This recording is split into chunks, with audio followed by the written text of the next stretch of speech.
Alrighty, welcome everybody to another week of racing. This week we're at Atlanta Motor Speedway with the ISNF Cup Series in the next gens. Looking forward to a great race, some high speeds, pack racing, and any track where you have a pack racing. Hopefully some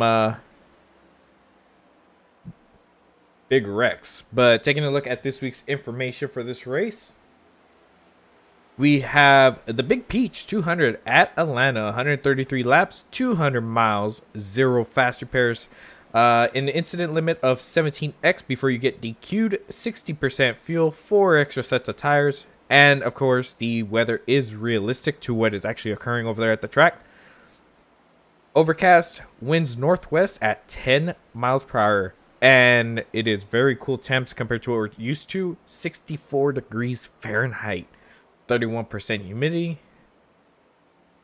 and this track's length is 1.52 miles, currently reconfigured, and I will say it definitely changed up this track quite a bit. Before, it was more heavy on the tires, able to create gaps. This time around, it really is a lot of pack racing. There's no getting away from it, hands down. The only thing that does occur is if you're not careful, you will get a little loose. It'll be interesting to see how these tires do hold up a little bit, but in all fairness, it's gonna be about who can hold the best line, who can get the runs when they need it and take advantage of them, and who has their teammates, because teammates will play a factor here. We go ahead and take a look. Peter Thorne currently on top during practice with a 29:20. That's the best time so far in practice. Right behind him, James Bowles in the 48. Now, Peter was very fast last week. Unfortunately, he did get caught up, got loose, coming to the dog leg at Phoenix, putting him into the wall, ending his race early, unfortunately.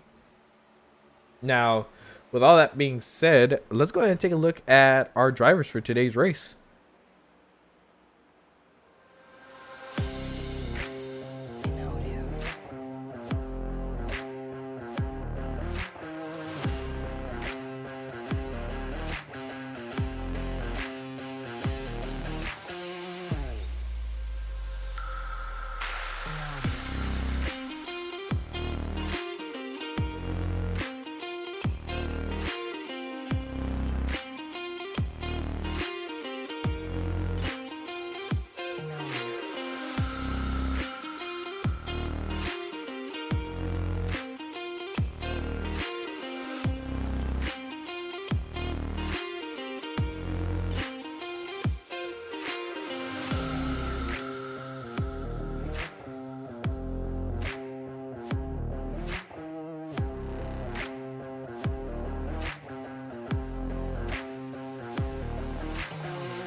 Alrighty, and that was a look at today's drivers. Now, with that being said, let's take a look at some of the drivers that are currently on the track. Take a look at some of the methods they're getting ready for this race. You see a couple of people running up high, down low.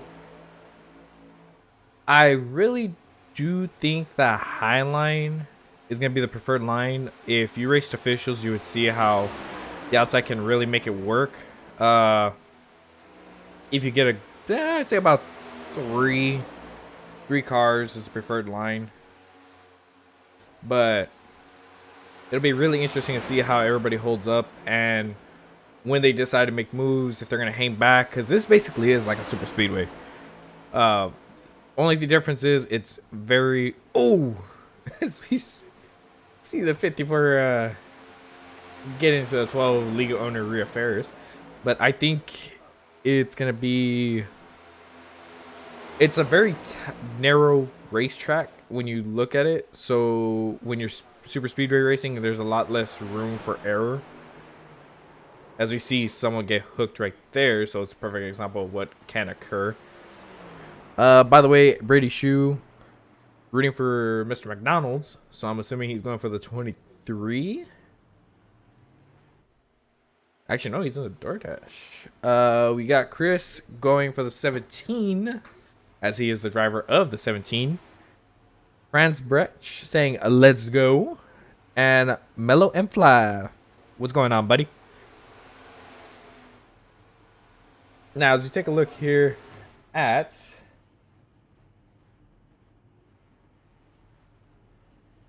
our championship standings, we actually have a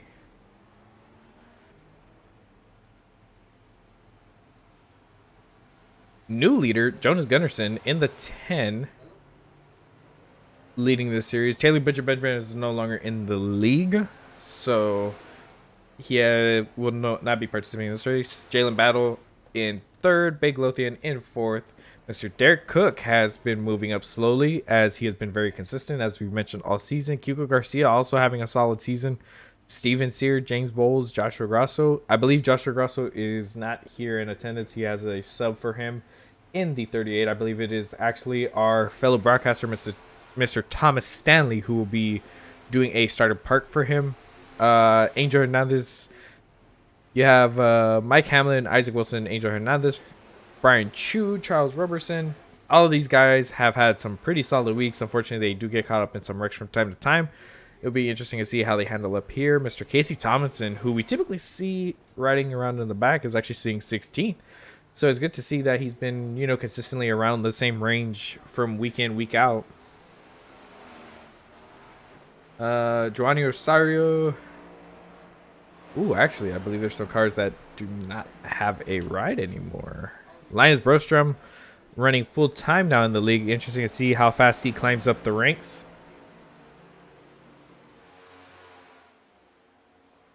And some other drivers to important to look at. We got Mark Gonzalez, who has been fast week in, week out, but unfortunately gets caught up in wrecks. So I expect to see him towards the front. We got Jake saying, let's go number 62. As I believe he is making his race debut for ISNF in the Cup Series. So be interesting to see how he performs.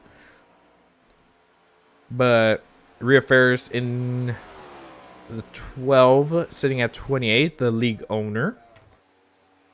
But there's a lot of drivers here who their standings really don't reflect their true potential, in my opinion, as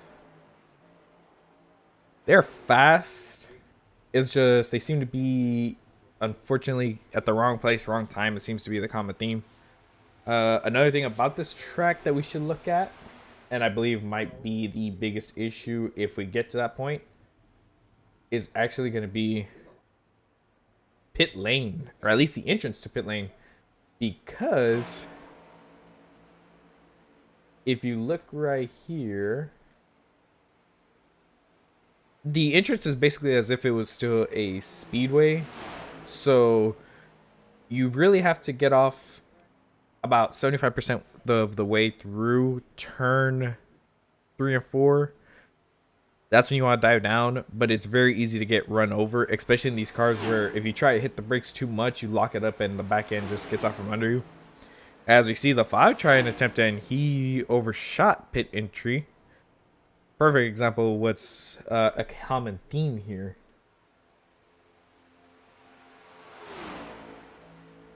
Now, my pick for today's race, and I know he told me to stop picking him, but I really do like him for the reason being that whenever it comes to super speedways line, he always manages to be up front, is Mr. Brian Chu, and the driver of the 54.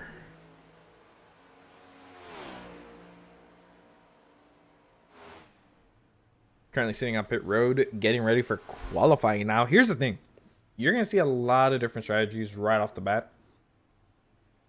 You're going to see drivers hanging back, kind of letting everything develop, maybe avoiding the wrecks that might potentially occur, because it is really easy to hook someone if you're not careful here, especially through the front stretch. I do know that this league is implementing the rule, just like real NASCAR, where 2 wheels below the line will result in a black flag if you advance your position.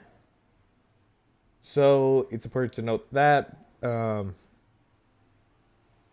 It'll be very interesting to see.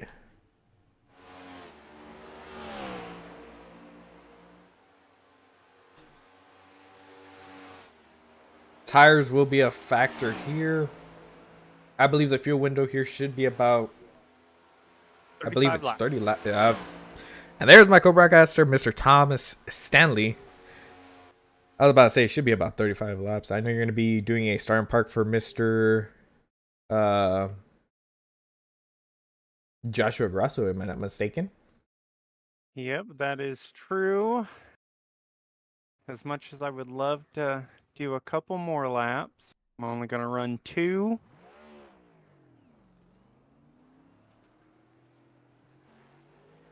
Who is your pick for this race? Honestly, I feel like this is going to be a hard one. It's going to be all over the place. Definitely staying clean is going to be the big one. But if I had to guess, the 10, just because of the draft. Danny, Solo, maybe. I don't know. Honestly, if I had to pick one, probably the 26, Alex Wegridge, would be my pick. Ooh, interesting. That's a new pick. I, of course, went with Mr. Super Speedway, Brian Chu. Which is a very, very good pick as well. Now, I do know that a lot of people prefer the bottom line, but running officials this week, I know the outside line is a very good line. In regards to actual race, being up right against the wall in 1 and 2 and 3 and 4, you carry a lot of momentum on exit. Yeah, qualifying the bottom, I feel like is going to be where it needs to be at. In the race, I feel like once the high side gets figured out, that's going to be the line to really run. I know you and Jalen both did the Road to Pro, so you guys got a Unfortunately, little experience in that. But I will say the outside line seemed like that was the line to be in.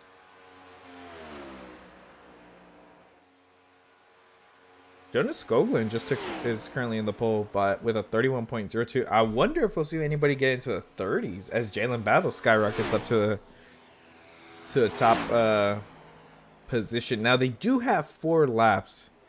So what's interesting about that is I wonder if they're going to use the first 2 laps to heat up their tires, because in these cars it just the warmer your tires are, the faster you get within the first, I'd say, 4 or 5 laps. So I would definitely think you would want to take advantage of that. But we'll That's see. kind of what I'm doing on my qualifying lap, even though I know I'm not going to get very fast. But the first 2 definitely want to heat up the tires. 3rd lap to 4th lap, you want to try to really push it and put down your fast lap. Isaac Wilson over here mowing the grass. It's a normal, Isaac. I will say all the times are pretty close, though. Well, I mean, you would expect that this track, to be honest. This is true. Oh, we got some new people, new faces up here in the top 10. We got Rhea Ferris sitting 7th.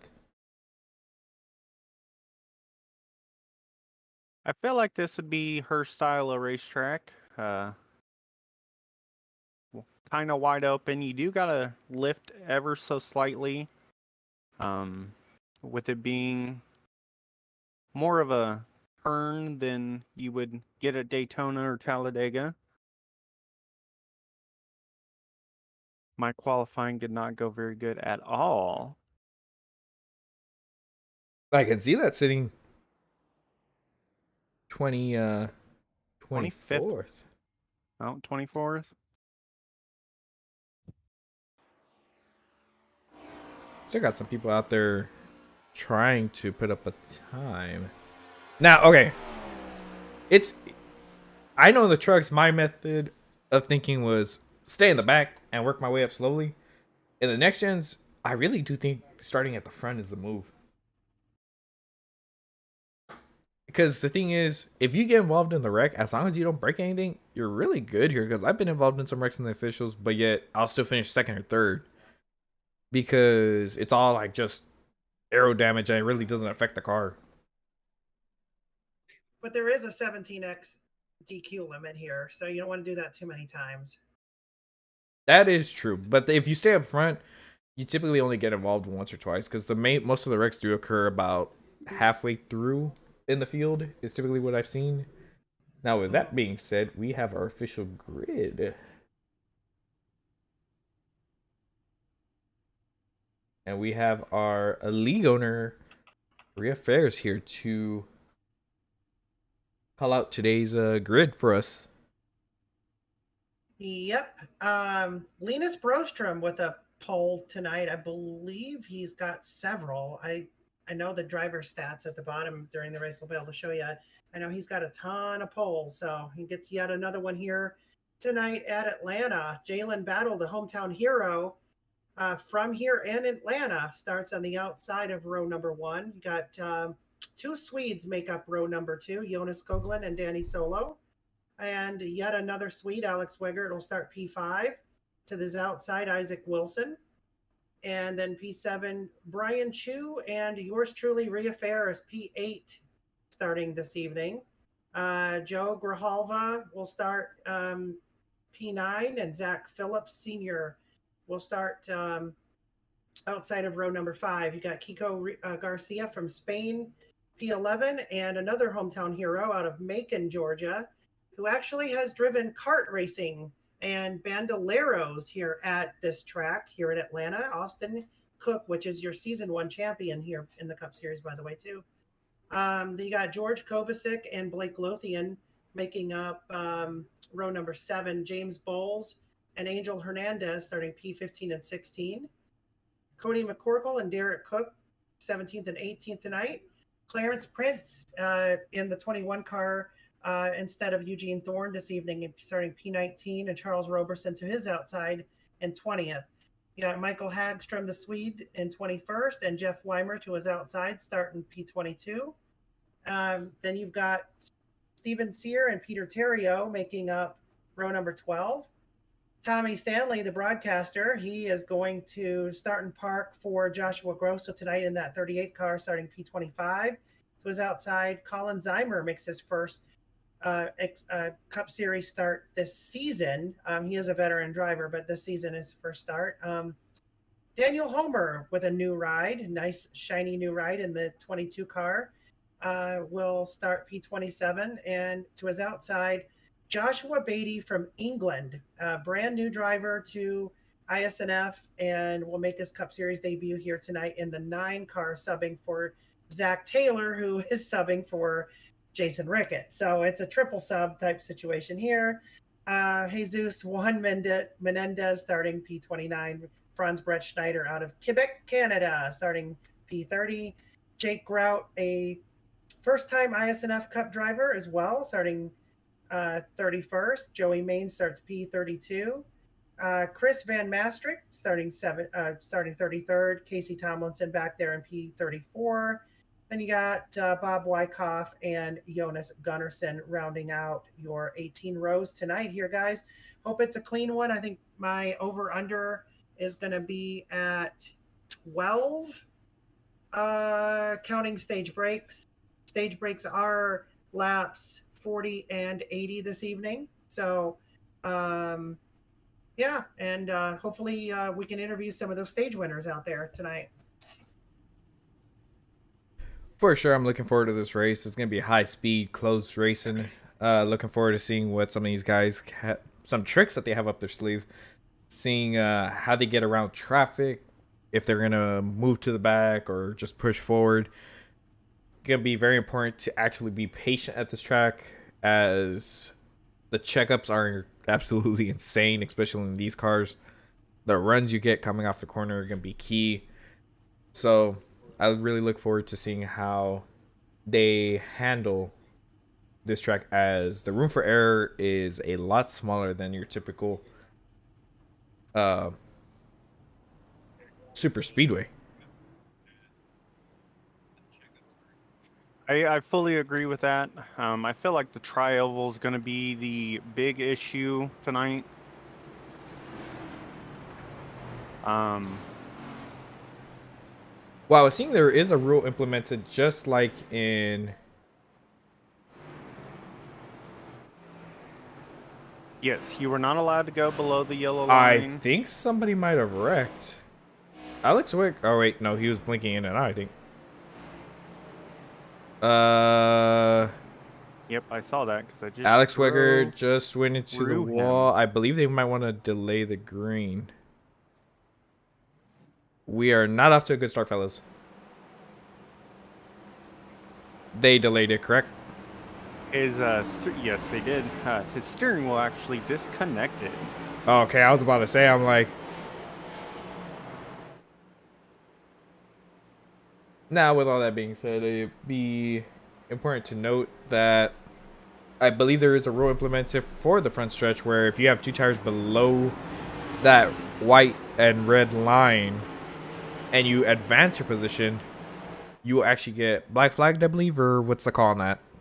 Yes, you will get pretty much a drive-through penalty. So... Now, okay, let's say you're on the inside line and you have someone on the outside line. Is it if you go below that white line and get below the person that's already on the inside that causes a black flag, or you can't go below there at all. Like I'm talking about, because you saw us in the truck race where we would kind of hit it entering that little corner. Yes. So that's Now, allowed, just not to force somebody up.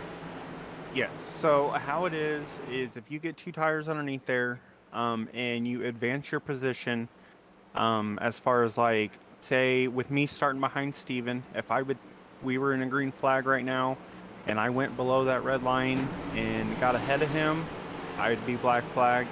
Also, if the outside car pushes you below the red line, they will also be black flagged as well. Interesting.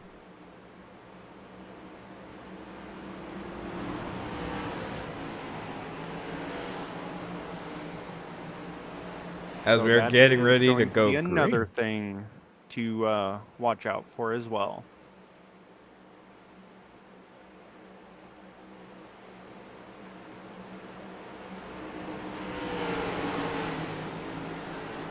As we're getting ready to take the green flag.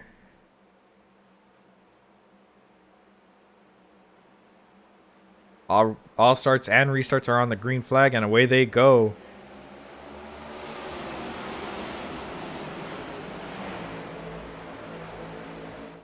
Seems like the inside was able to get formed up a lot better than the outside. Side drafting going to be key here, to be honest. Yeah, the side draft is going to be really key for these cars. The checkups is kind of what I am real worried about during this race, just for the fact that the checkups can come extremely, extremely fast. So that is definitely something to keep an eye out as well.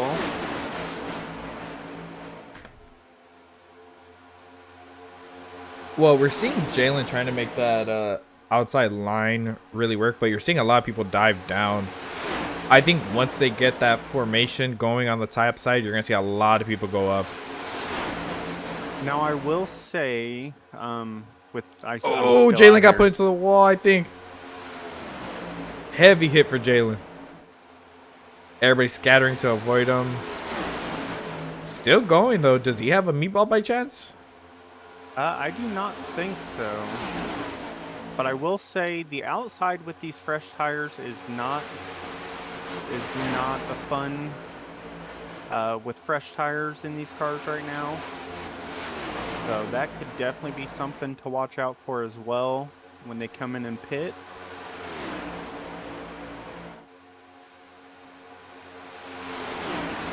Because they do only have 5 sets of tires.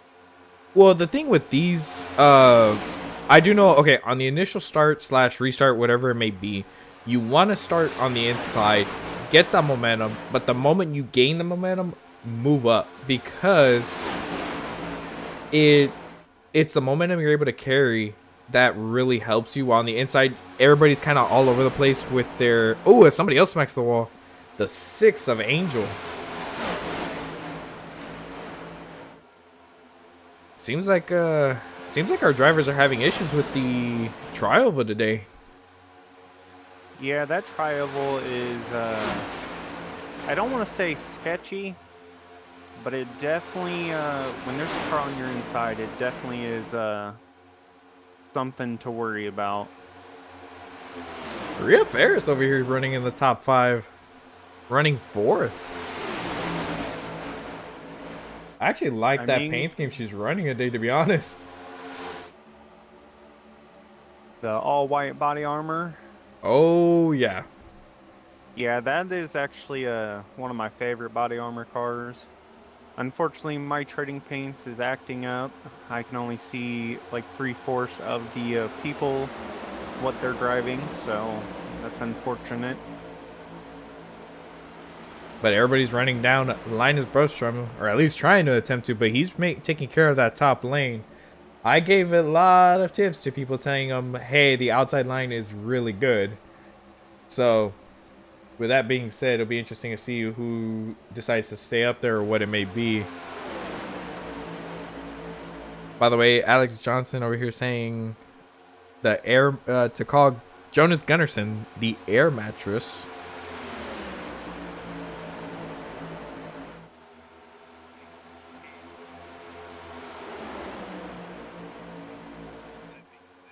Now, Atlanta does have, oh, as we see a 3 wide situation already. The 26 wasted no time. Air mattress. I believe that move to the middle is not going to help him, though. All it really did was kill the momentum for the inside line. I will say Blake dipped out, went to the back. I think Isaac Wilson did the same thing. Ooh, I think Jonas Skoglund might have had a issue as I see him just disappeared. Ooh, as we see the 26, not sure what the 26 is doing, to be honest.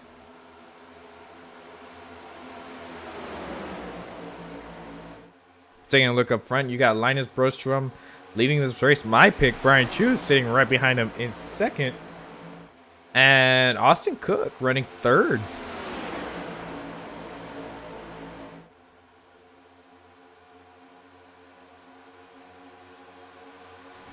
Overall, really solid racing. So you said the fuel window was 35 laps. Yes. First, that was with no draft, by the way. So with the draft, if you're letting off like you should be in these cars, you're probably looking at a good 38 to 40 tops. I wonder if some of these guys are going to drop to the back and just save as much as possible to make it to the stage end. Because stage 1 ends at lap 40. Yes. And to be fair, even in the small amount of laps that I did, I had still 38 laps of fuel left. Charles Robertson diving to the bottom, making that inside lane work. Let's see if he's able to get around. Oh, he is. The 23 pushing him to with everything he's got.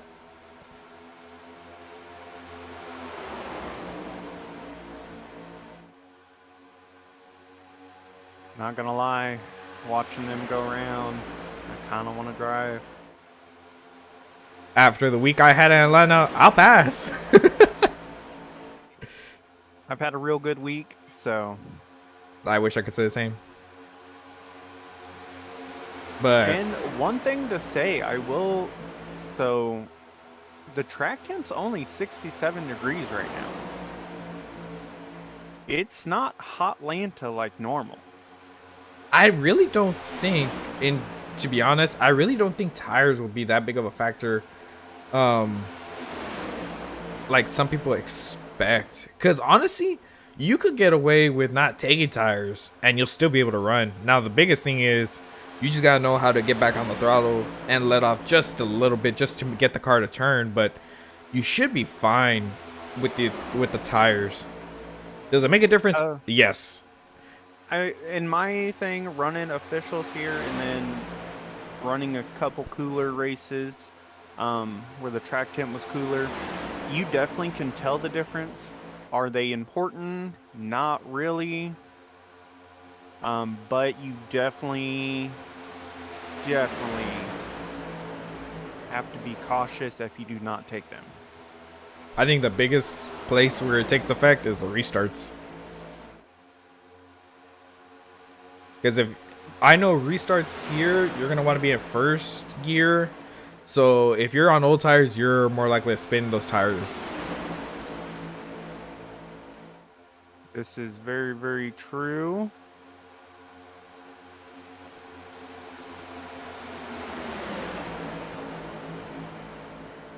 If you're taking a look at Brian Chu up on this high line, fourth in line, Ria Ferris right below him.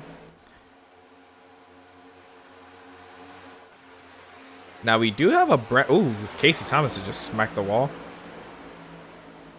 I was about ready to say this back group led by Joey Maines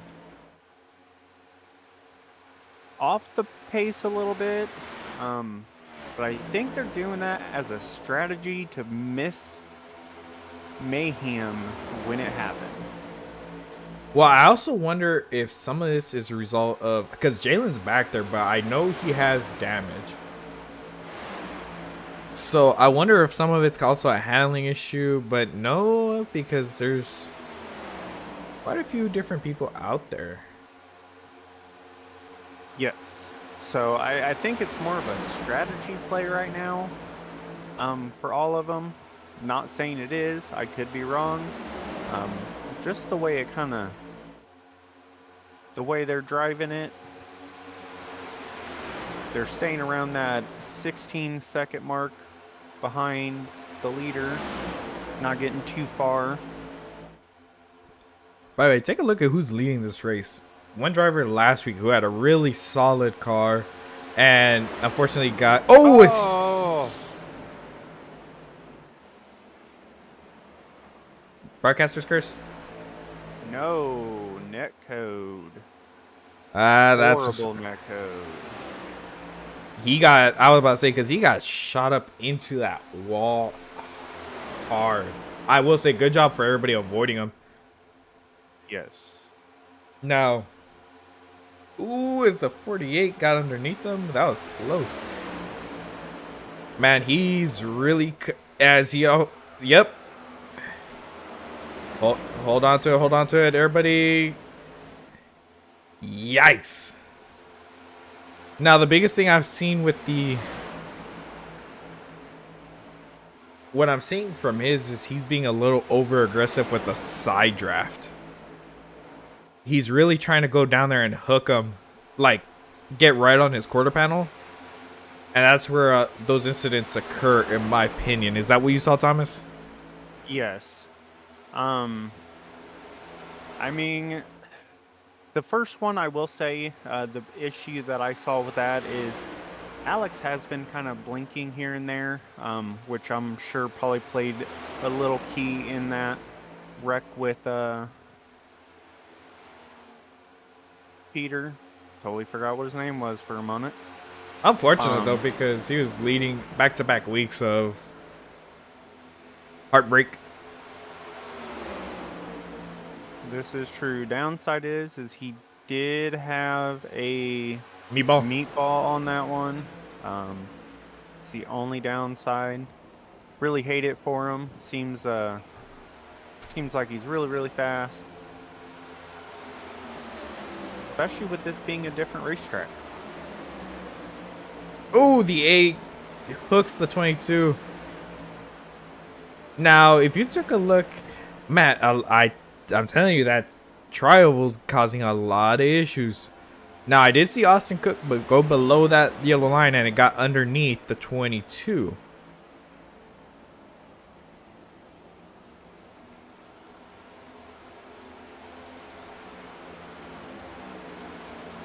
Look, I will say these guys are doing a great job holding onto these cars because they have been sideways by a mile.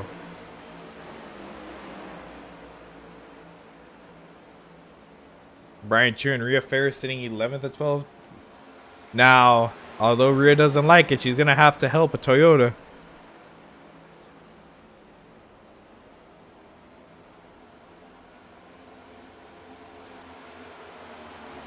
Now, let's take a look. We rarely use this, but I figured right now is the perfect time to take a look at this because the field has spread into quite a few different groups. You got your main leaders of James and Danny Solo, and then you go back and you have the pack of, well, the rest of the field. So it's all separated, all because of the incidents that were occurring. This is true, but I will say the one thing about Elena, and has been true for Elena, even if they make it a super speedway pretty much like it is you're still going to get those... You're still going to get those spread out runs. As we're talking, Rhea is talking about being in a Toyota sandwich. Lost my train of thought on that one. Well, that Toyota sandwich is doing a pretty good job trying to keep up with the rest of the field.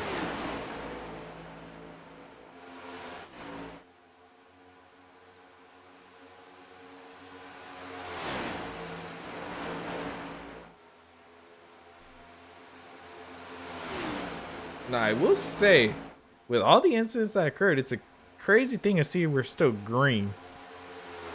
Because Yes, we definitely they saw... are doing a great job of saving. I swear we saw some of these cars be at least 80 degrees, almost 90 degrees sideways. This is very, very true. In fact, I mean, the crash with Peter.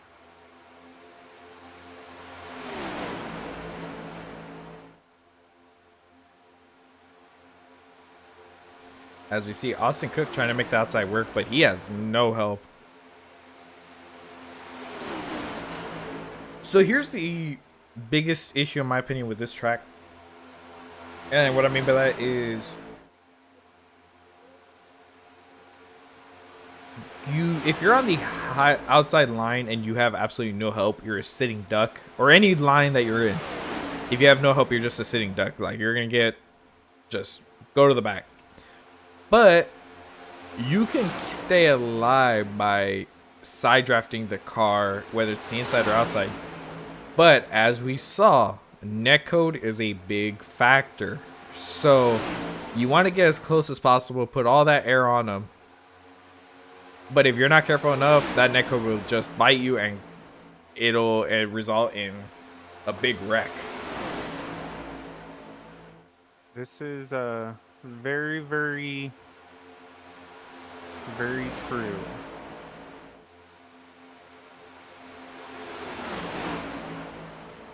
So your new leader, Mr.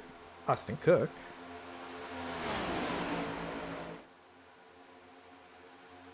Season 1 champion, currently leading this race. Now there's 8 laps before the stage ends. And they are actually talking about that right now. I'm about to say the fuel window.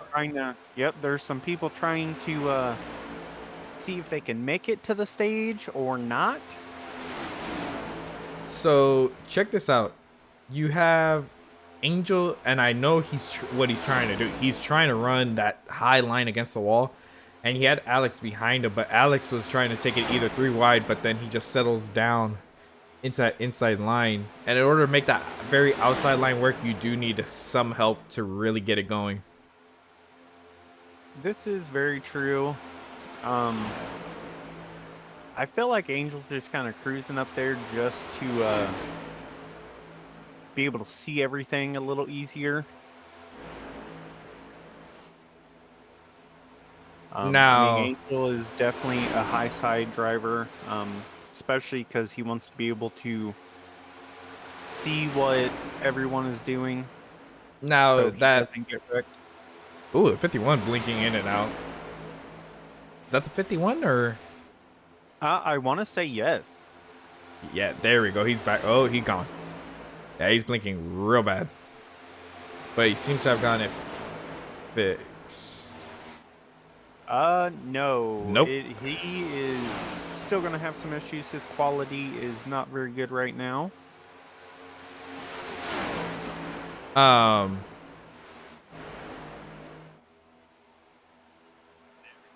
As we let them figure all that out. Now, here's the thing. If you're running the high line, you're burning more fuel. So, as you see, Jake Grout in the 62 go to the high side. I think he just wants to drop back, to be honest. Yeah, I think his move was just to drop back and get ready for pit stops.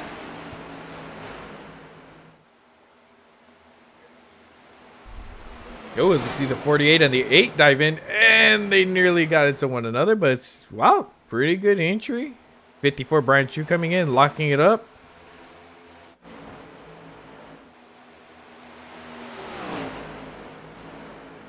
The 66 came flying in. Ooh, 62 missed his pit entry.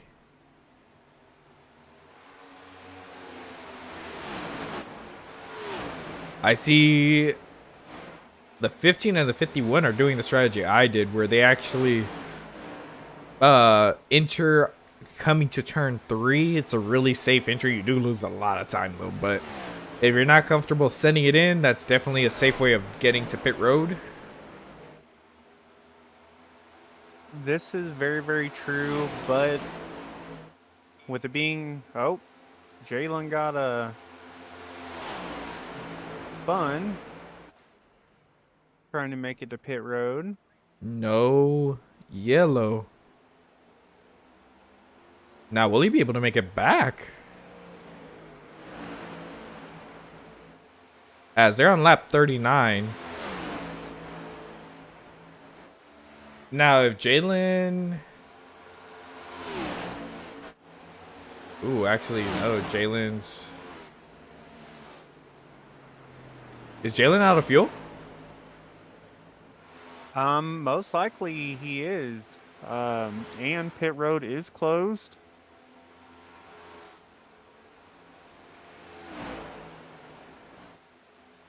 Caution. Stage caution is out.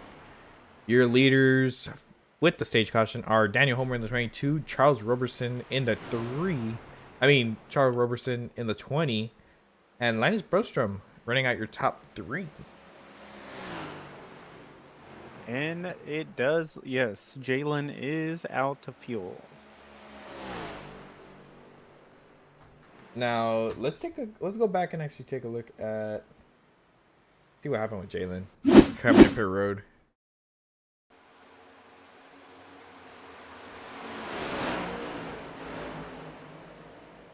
Ooh, actually, I think he carried too much speed. And he just locked, yeah. All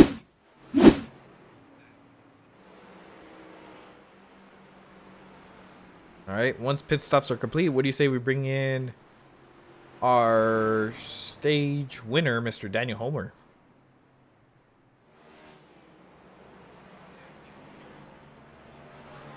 Rhea is out of gas right now.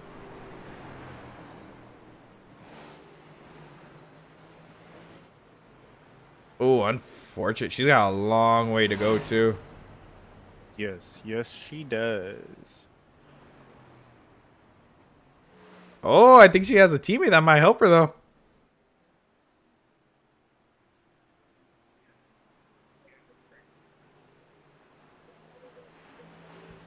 I'm not gonna lie, that saved her, because if not, she was gonna have to tow.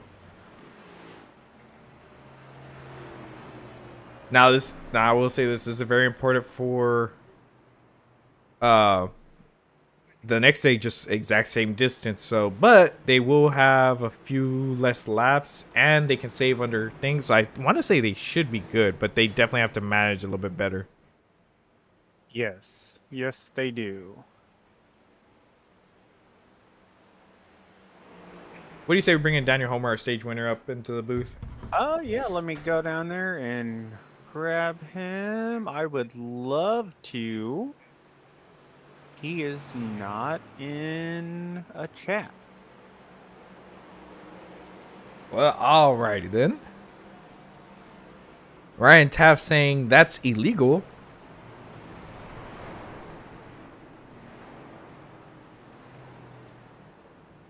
Is there something in the rule book about that? Now that I think about it.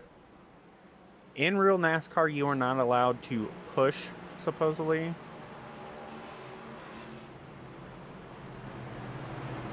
But I believe for us, we don't have anything in ISNF, correct? Ooh, as the 31 had to lock it up to avoid getting into. To be fair,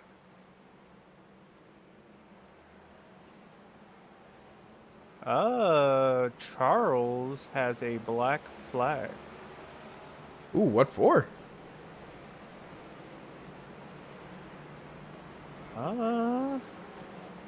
Speeding? Let me take a look. No, I think it was.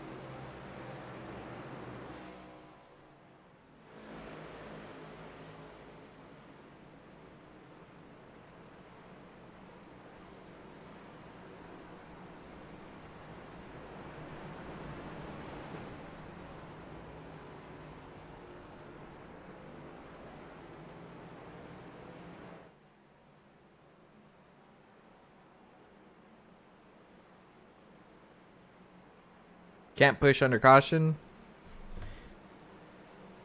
As we said, I know in real NASCAR they do have that rule. As for here, I do not know if it's in our actual rule book. I guess we'll find out after the race.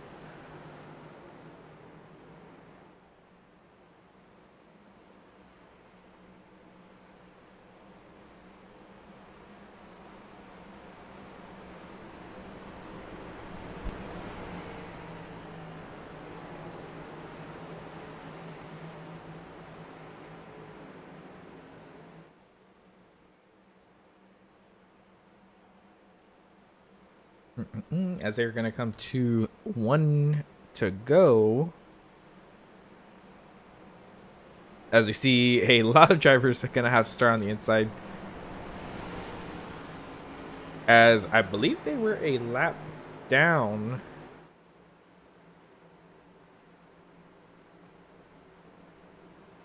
This definitely shook up the order.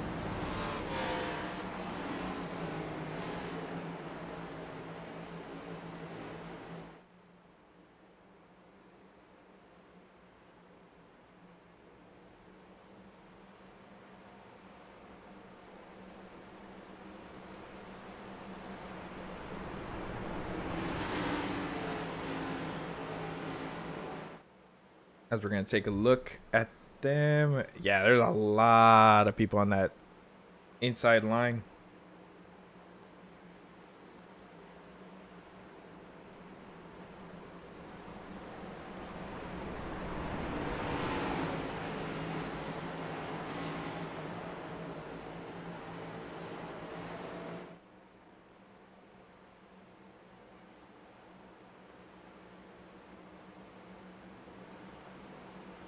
Coming through turns 3 and 4. Now that got that all figured out. Getting ready for the restart. And away they go.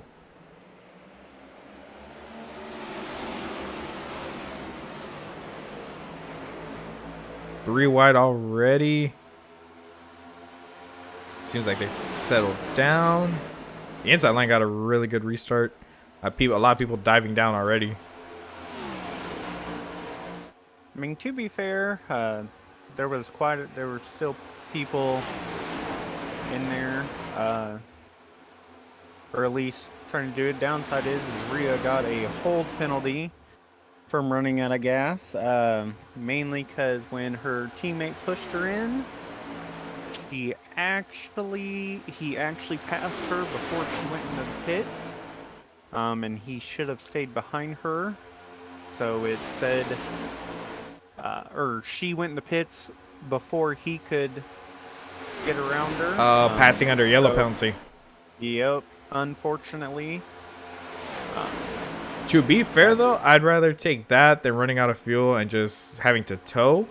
Oh, as Steven gets into the wall. This is very, very true. I 100% agree with that. Now, there isn't a rule against a teammate doing that in ISNF, correct? No. Nope. In ISNF, it is perfectly A-okay to do it. I mean, we are not sanctioned by NASCAR or anything like that. If you have a teammate and your teammate... Yep, first wreck of the day. And it was Mr. James Bowles. Let's take a look and see what happened here. Oof. It looks like the car behind him, what number is that? The 62 gave him a bump. Oh, actually, no. He didn't? No, 62 didn't give him a bump. I think he didn't expect the checkup from the 21. And he hit him, got sent low, and the 78, well, he came down to the 78, causing the wreck to be caused. Now, let's see here. Yeah, so the 78 gives him a shot. He tries to get it straightened out, overcorrects it, which is natural in these cars. locks it Ooh, up. nope, it was not the 62. James ran into the 21. 21. That's what I Yeah, was you saying. were right. I think the 21 got scared of that outside wall. Oh, the one took a hard hit. Let's take a look from that one's point of view, see what he saw. I want to say that On one's that got a wreck, meatball. there is 3 meatballs. And who are they? The 1, the 48, and unfortunately, the guy that painted the car for the 38, the 15, Michael Hagstrom. 15. Let's take a look from the 15. Now, you know who's definitely happy about that caution.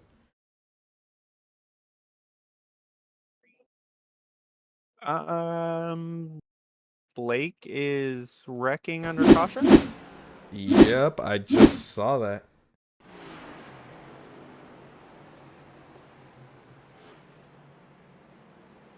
Mm.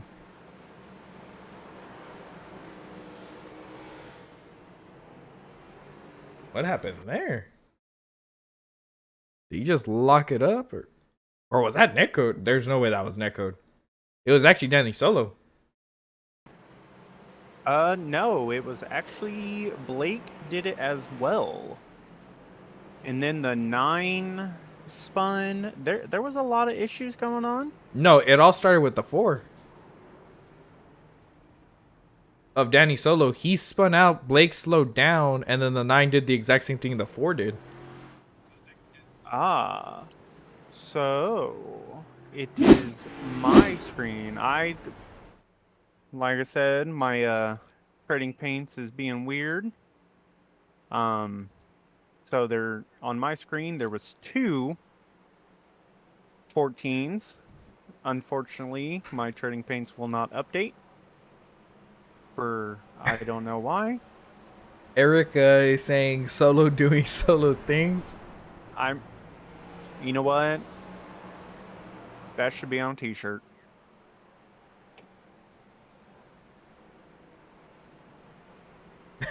This is very, very true. That was a lot going on there. We had the big wreck. Interesting.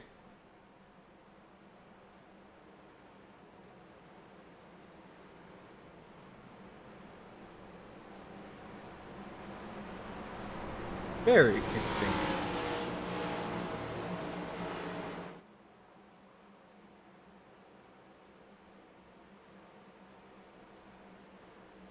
By the way, if you're all aren't already a follower, go ahead and hit that subscribe button.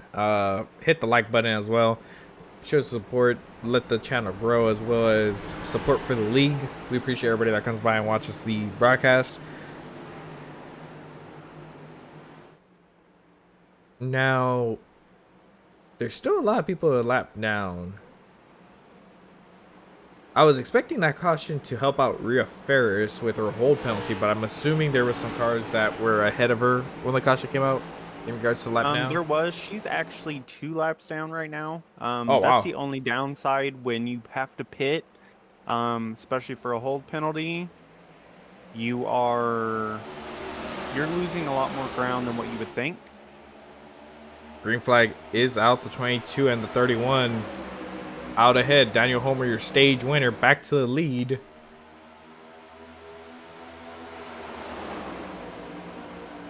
Now I am seeing some Fords forming up there on the high line. That are all teammates. You got the 10, the 4, and the 14. Now, just to put it in perspective, I'm gonna go along with my pick, Mr. Brian Chu. Let's take a look what the front of his car looks like, and we'll also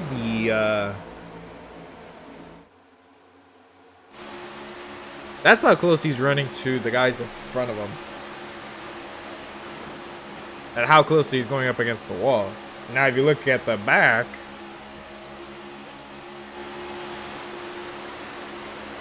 a little more space, but you see the runs they get.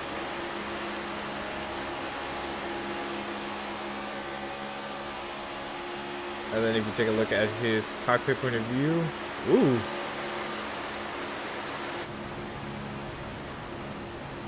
Seeing him hug that wall a little bit, get the run off.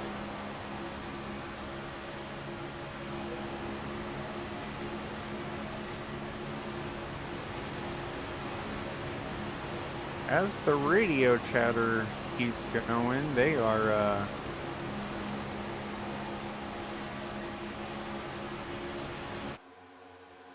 starting to run a little harder than what I think they should right now. What do you mean? Ooh, is there nearly 3 wide?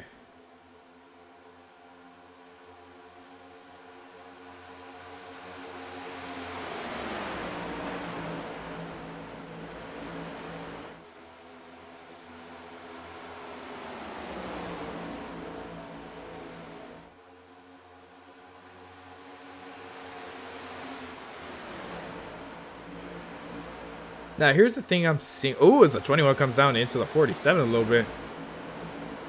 Keeping it good, though.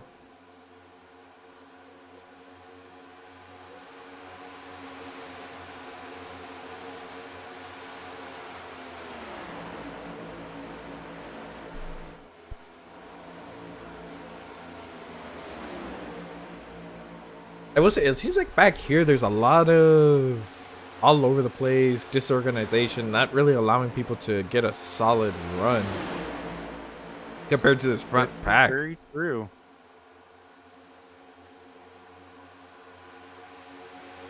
Oh, it's a 31 got hooked by the 8, I believe. They kept it going. Hold on to it, fellas. They're good. Don't come on track just yet. And they kept it green. Doing a real good job. I will say though, Austin needs to relax. He's pushing a little too hard right now, in my opinion. Well, I will say, I think another thing is a lot of these drivers are underestimating these runs entering the corner. And if you go from the high line to the low line, you're able to really get underneath someone, and it's causing some issues, as we've seen quite a bit. But fortunately, they kept it clean. We got 20 laps until the next stage caution. So far, we've only had 2 cautions, one of them being a stage caution, and 1 wreck that took out, I believe, 3 drivers. And another one. I spoke too soon. Ooh, I believe the 51 is involved in this one.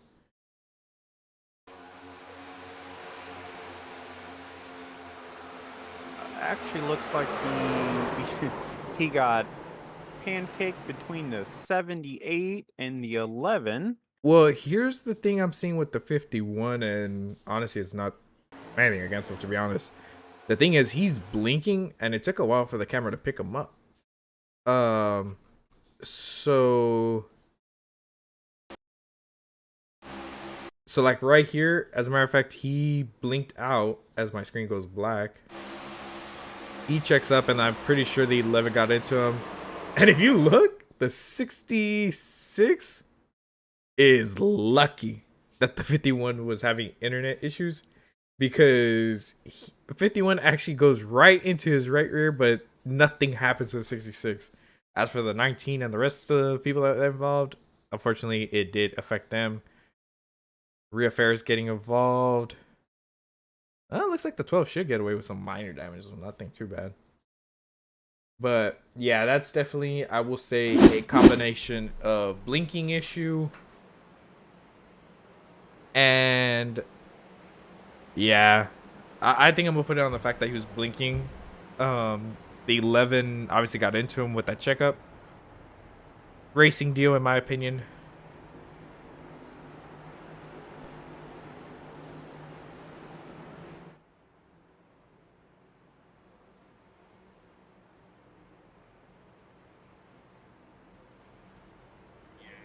With that wreck, the 19's the one that got the worst end of that.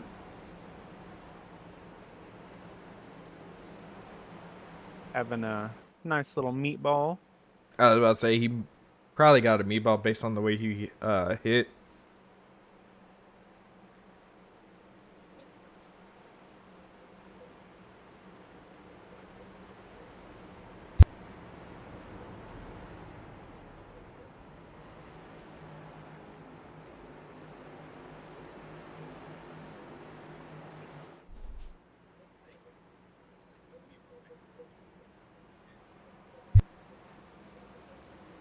Now, how's the radio communications going? Anybody a little feisty or?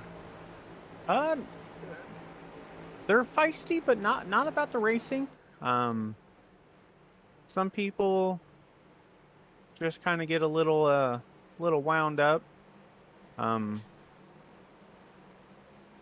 during the race while talking.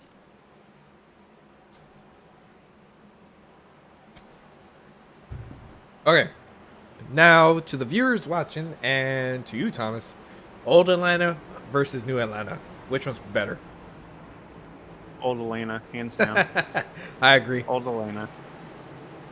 Any viewers would care to respond to that?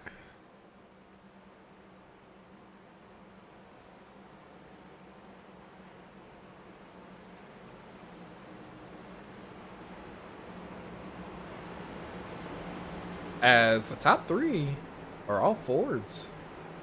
4 Fords in the top 5. We'll put it that way.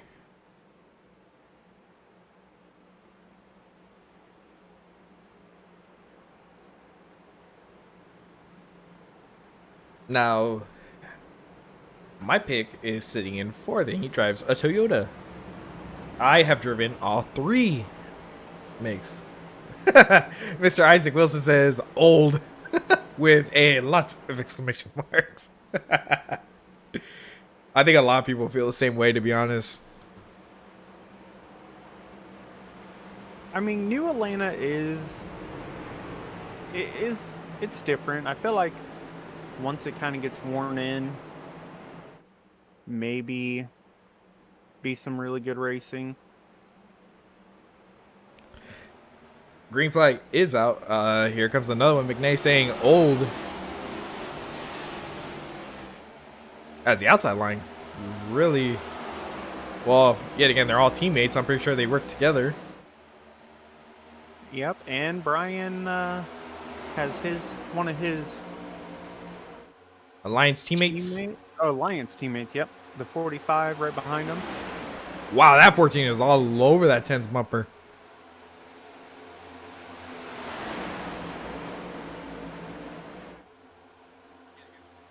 Take a look at how they enter turn 1. Oh, as the 45 gets hooked. Caution is out the 20. Oh, this is a massive wreck.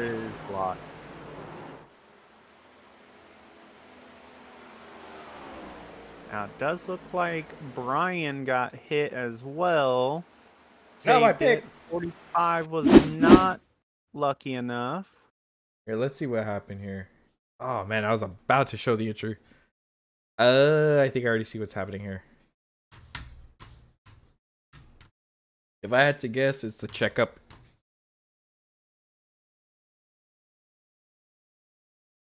Let's see here.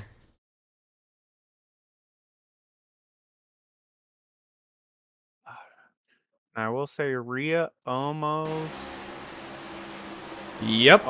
made it all the way through. Oh. Okay, so let's dissect this slowly. So I'm assuming the 45 checked up for the 54, gets bumped from behind, gets him out, and then the 22 just hooks him.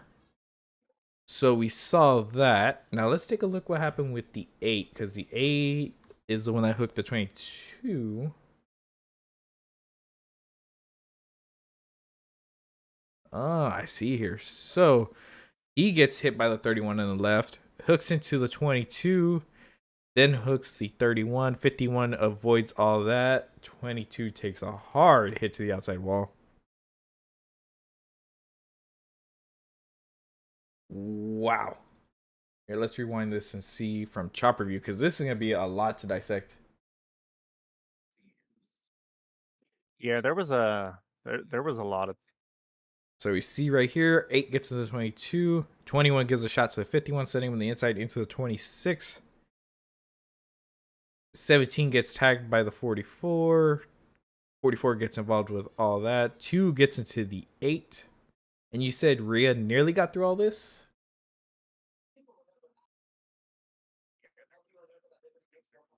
You see there, Rhea was going to go through the middle. 44 got in her way. It should be some minor damage on her vehicle. She almost made it until she got to the 26. True. Does she have a meatball or just damage? She has a meatball, unfortunately. So does Derek Cook. Derek Cook slammed Weimer,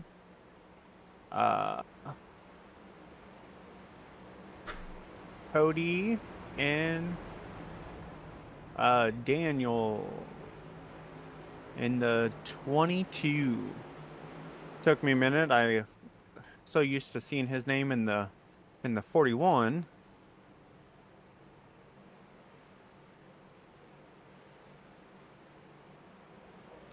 And to think all that started with a checkup.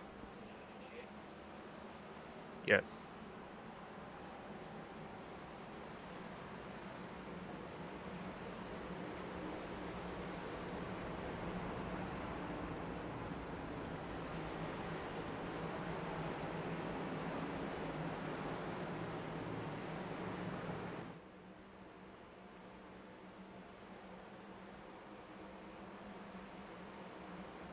Blake Leslie is saying y'all are watching a SHR masterclass. I mean, they are running 1, 2, and 3 as of right now. They are. Downside is Blake's running the non-favorite car. The 4 is the favorite Blake.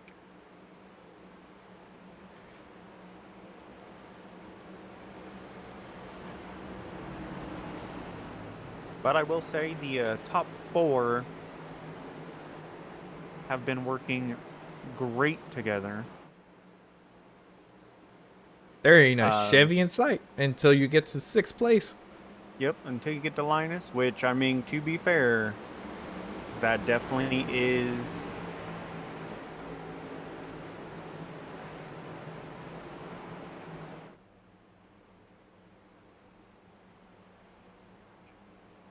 Green flag is out and away they go. I see what happened, what they're doing. So the 14 a little slow off the start, but it's to let the 4 and the 10 get up so they could run the outside line. Everybody else dives down. Brian Chu is going to say, I'm sticking with these guys. Smart man. I will say, Blake did own up to it, but Blake actually missed his shift on the restart. Really? Yes. Now, I know Blake was watching here. That's not Masterclass, Mr. Blake. But, we'll see. These guys are running. I will say, though, don't count out Angel. Oh, no. I mean, we're seeing him make that inside line work. I mean, his line that he has with him, Kiko, Charles, and Linus, that's a pretty good group, too. Yes, it is.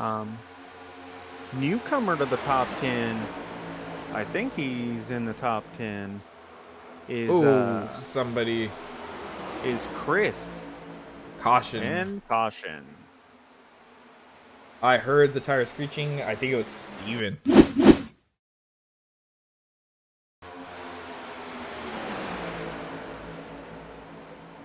Oh, gets it. Yikes, that's a hard hit. Now, here's the... I won't necessarily put that on Steven. I think it was just a massive checkup for some reason, based on the looks of it.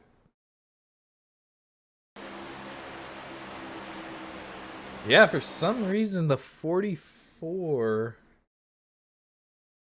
Go to the 44. Where is he?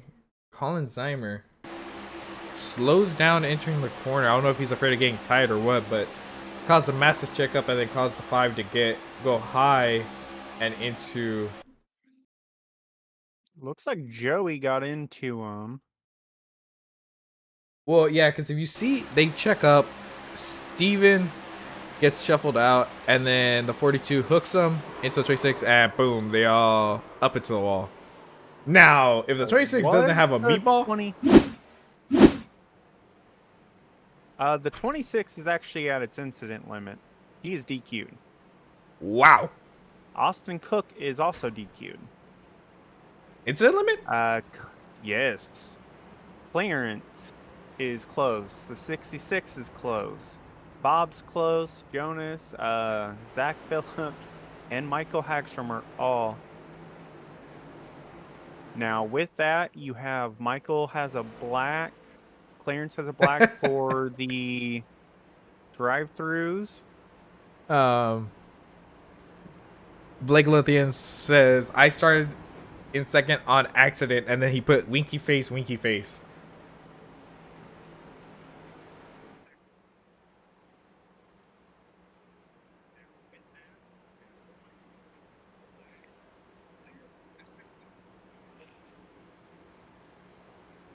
Murata Lee says, man, sure was good watching that cup race today, and then he could wait, this isn't the real cup race, that one is over.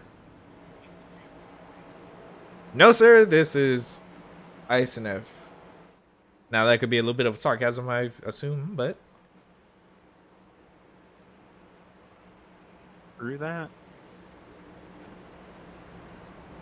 Angel Hernandez, your new leader. By the way, I'll take that as a compliment if you do think this was the cup race. That just means that we're really good at our Uh-huh. job. We'll take that as a compliment.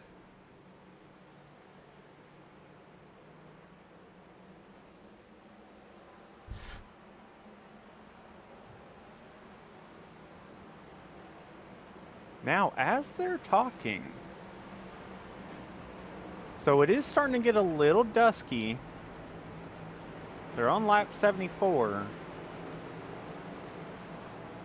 Elena does not have lights in iRacing. Oh boy.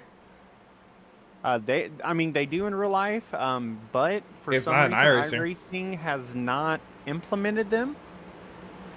Not exactly sure why that would be. I think they should be able to get this one in though. But yet, I They honestly, definitely should. I don't know, because honestly, it is getting dark kind of quick. That it is. And I will say Steven definitely had a meatball on that one.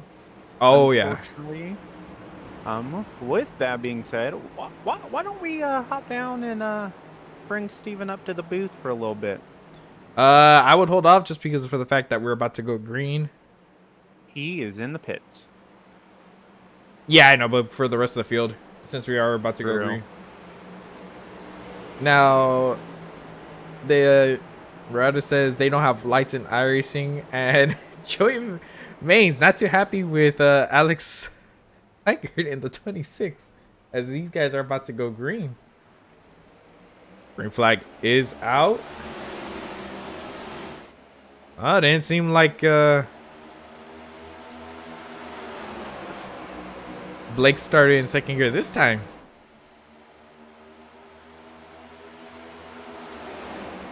This is very true. Now, I will say, Angel and his pack that he had up there was definitely changed some things up there. And now you have, was it Danny right behind Angel?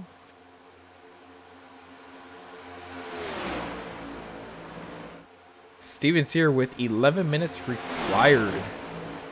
Yeet. Yeah, I mean, he took a hard hit. Now, remember, this is basically a 4-lap dash to the stage caution. This is very, very true. Well, Nah. you know, Steven, if you want to hop up here, go for it. Now, I will tell you this. They should not be too worried about fuel, as with all these caution laps, they should have saved more than enough. I would hope so. Maine says he has 8 minutes of required. No one cares about mains. We love you. We're gonna hit the wall multiple times anyway. Ooh. 10 able to get in front of Angel in the 6.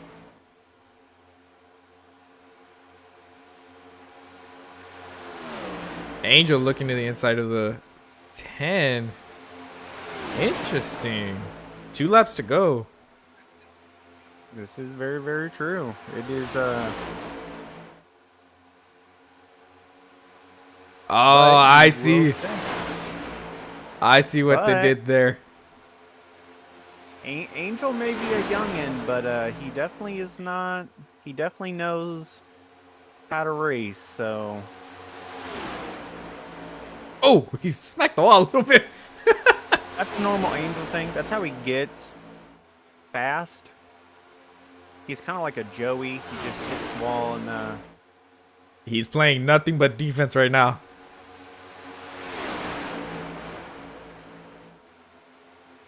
he must really want this stage win. Oh, he blocked the inside. Coming to the line. Who's going to get it? Oh, I think they got him. Danny.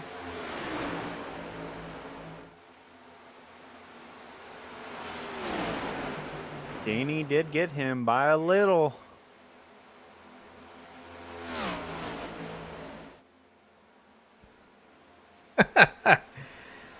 I think what Angel should have done there was drift up just a little bit and then cut it back down. Oh, by the way, Maine says for you to shove it. As Yeah, normal. now, Mr. Joseph, that is not nice. Why my car's still intact. For anybody running a lot of these drivers we've raced with in this league. Oh my gosh. And now Mr. Kobe joins the conversation saying, I'm here to watch a race with amazing blocking by Brad. And it says, oh wait, Angel's the 6. That was amazing racing right there towards the end for this stage. That is very true. Definitely should bring up Danny here soon. Yeah, we should. I say I'll- after pit stops. After pitting, yep, that's what I was gonna do.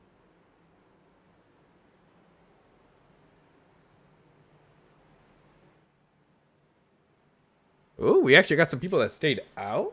I believe. Oh, they're gonna get their wave round. Yes. Now someone we haven't talked about. Normally very, very, very consistent. Derek Cook getting the lucky dog in 15th. He does have some front end damage I was about to say he actually did get caught up in an incident. in the massive one. Well, to be fair, who didn't?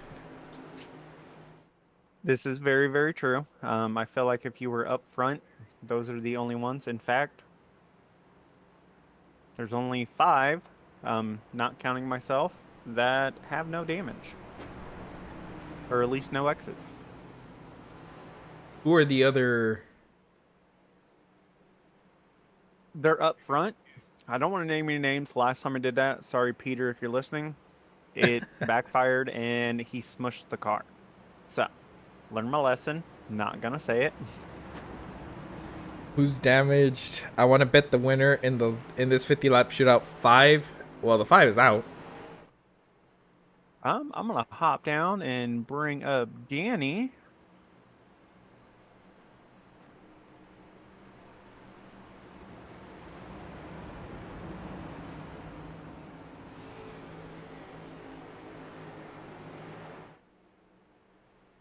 Ooh, so with the 2 that stayed out, Colin Zeimer and Brian Chu, and Now a few others. The winner of that stage, Danny. Hey, Dan, you got a copy? Yep, I hear you. Well, alrighty. So that was a pretty exciting finish to that stage. I knew you, the 10, and the 14 were going to try and work together to get around the 6. What was your thoughts heading into that final corner to set up that move on the 6? We were just trying to go around him, and I didn't have much of a plan, I guess. He just blocked outside, so I went inside. I blocked inside, I went outside, and I passed him. There's not much more to it, I guess, but we were just trying to work together and go around, so we'll try to do the same here, I guess. Alrighty, and okay, now which line do y'all seem to prefer, the outside or the inside line? I don't know, honestly. I like the confidence of just running the bottom. The outside can get a bit tight sometimes, but they both seem pretty fast. I think the top might have a bit of an advantage, though. Mr. Eric says, ask Solo if he's got flashbacks from Pocono Turn 3 when spinning. Yeah, very much. We were talking about it. I don't even want to think about it. Well, alrighty, y'all are getting ready to restart, so we'll go ahead and get you back to your team. We appreciate you talking with us. Yep.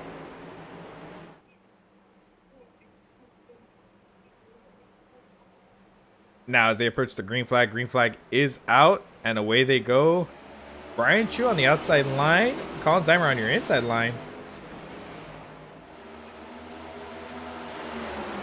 Danny pushing the 54 with everything he's got. Now, I will say, Colin is no stranger to being up front. Think this is his first race this year, but he is a veteran of the league. Very, very good driver.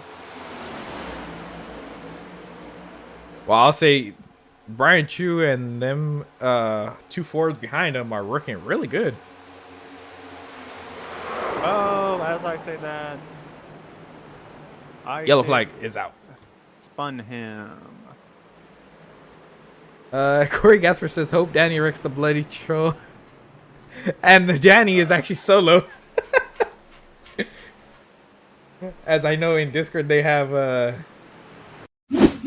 some heated conversations going. Let's see what happened here with Linus and what occurred. So let's see here. It actually started with Isaac dumping the 44. Yes, I see that.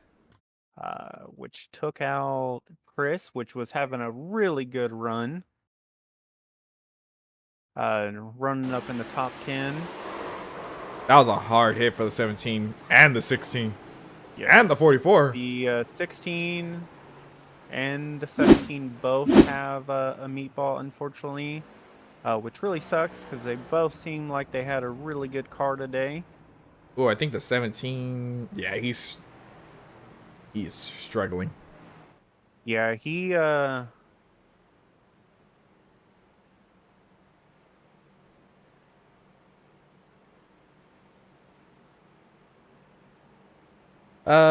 so Kobe says the outside line is preferred.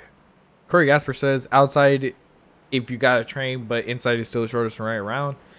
I will say all you really need on the outside is about 3 cars, and that line will become just amazing because of the momentum. Yes, I will say 3 cars on the outside is going to beat a whole line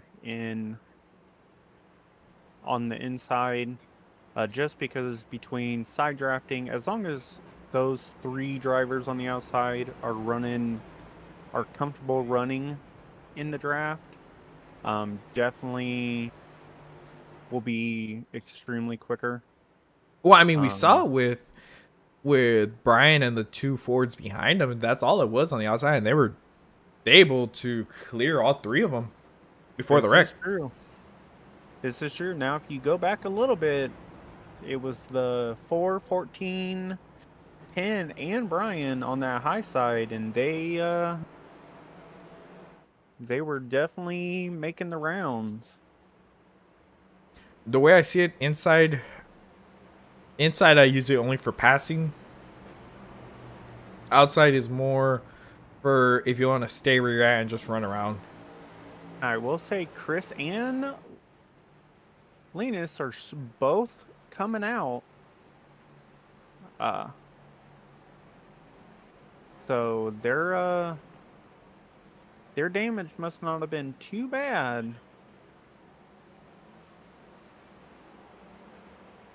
Well, we discussed this before the race, that it was really going to come down to who could say the cleanest.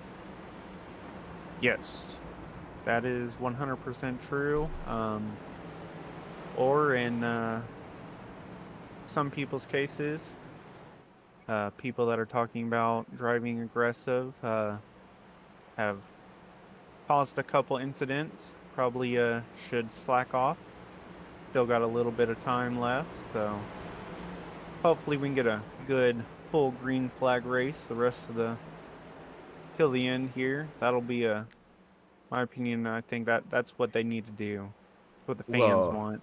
half the field is out of this race already, as what I'm seeing here. Yes. I mean, there's only 14 cars on the lead lap right now. Jalen Battle's still out there, but I'm not He sure. is 2 laps down, though. How did he get 2? Oh, he was out of fuel. Yep, he was out of fuel. Downside is when the caution came out in all that mess, it definitely put something out there.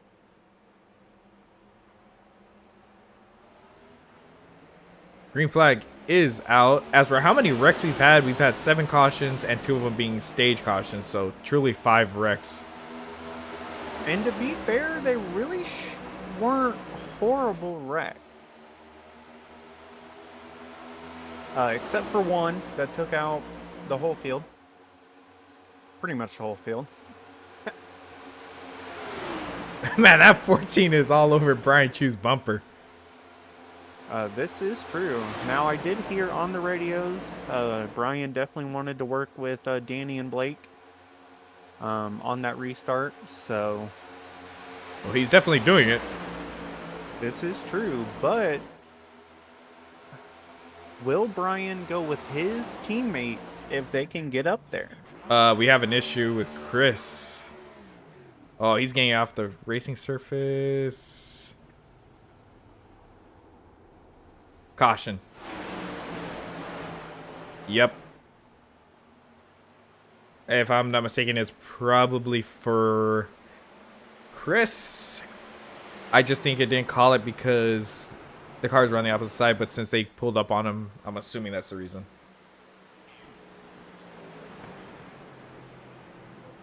Yeah.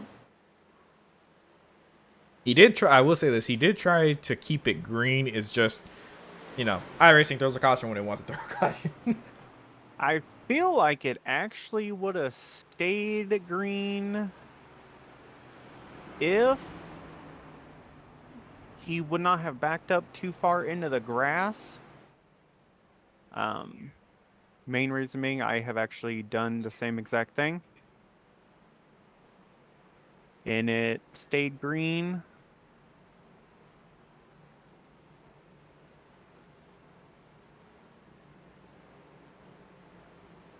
He was on the apron, but sadly, iRacing has... If it detects a car facing the wrong direction and you have a pack heading its way... It wasn't an admin caution, was it? It was not. Nope, that was an iRacing caution. Wish it was, but it was not, unfortunately. Reason I can say that is I am the one adminning. Yeah, the Mr. race. Thomas Stanley is not only broadcaster, but as well race control. And apparently a racer. Mm-hmm. Granted, I am 88 laps down, but I could make a comeback right now. There's not even 88 laps left. This is true, but hear me out. My car is not damaged. Very true, very true. Oh, technically.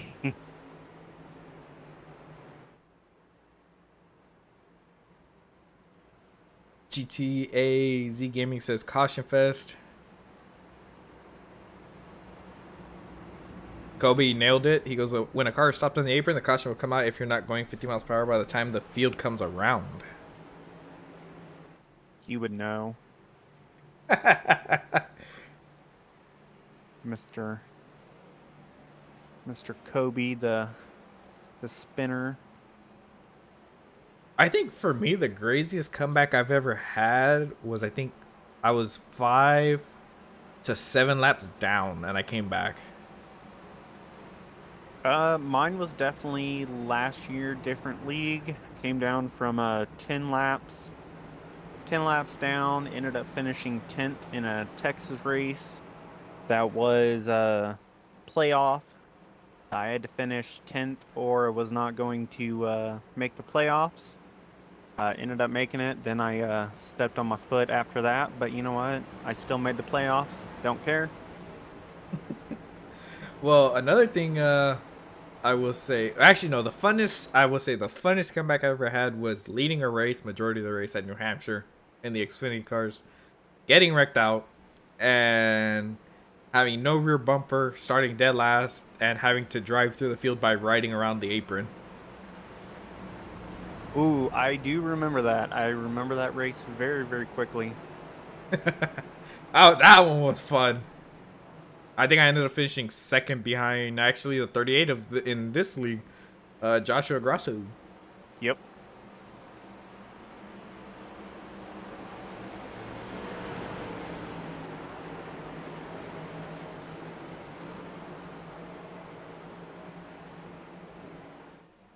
As they come to the start finish line, Brian Chu's still leading. Green flag is out, and away they go.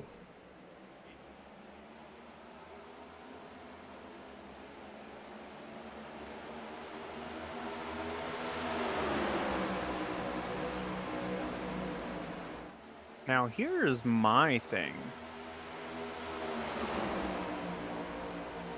With it coming down like this,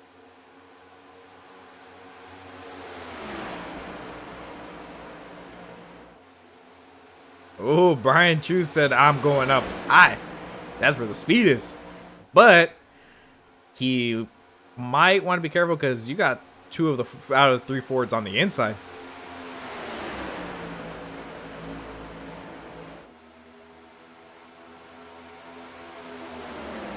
Nah, I will say that 14 really does know how to push.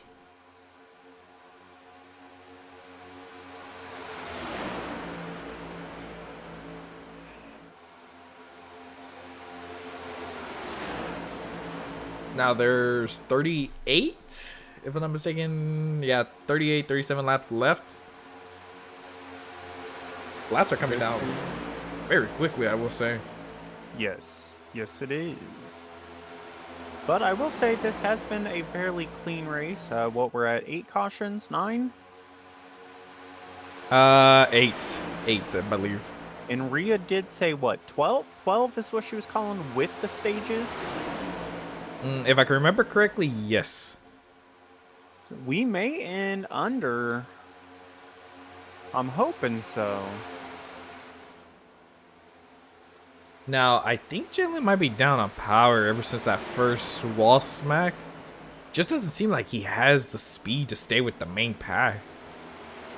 Yeah, that's kind of what I'm thinking. A downside is I feel real bad for Casey. Fought all race to get his lap back. Got a black flag. Also had another black flag. So I spin that again. Now, here's what I gotta say.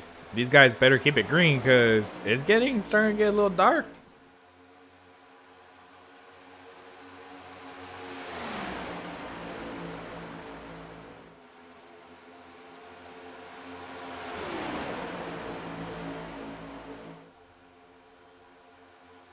Yeah, trust me, Kobe, I know. Now I will say there is some driver talk about it getting darker. As we all know on iRacing, it does, when it switches to said night, it completely changes everything. And a lot of them are talking about that change right now. So that could definitely come into play. Well, here, let's go ahead and take a look at our leader. Cockpit point of view, see what he sees. And for me personally, I mean, there's still plenty of light, but I do know some people like to run a darker, I don't know how they do it, but they have like a darker setting. I know Angel might be one of them. Angel is one of those, yes. Don't know how. but that could be something to look out for. Now, don't look. I mean, you got 2 SHR cars up top, then a Joe Gibbs on the top. Bottom, 2 Joe Gibbs and a Stuart Haas Racing car on the bottom.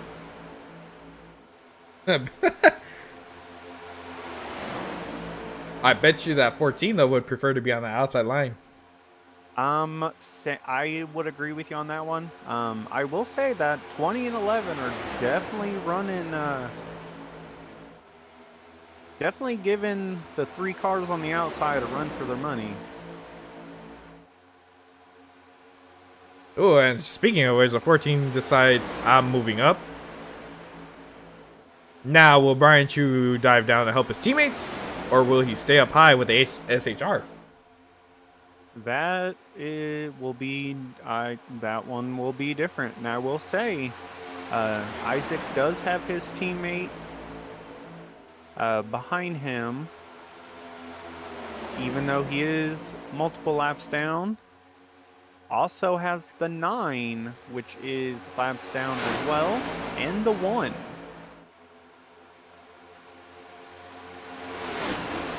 $30 laps left in this race.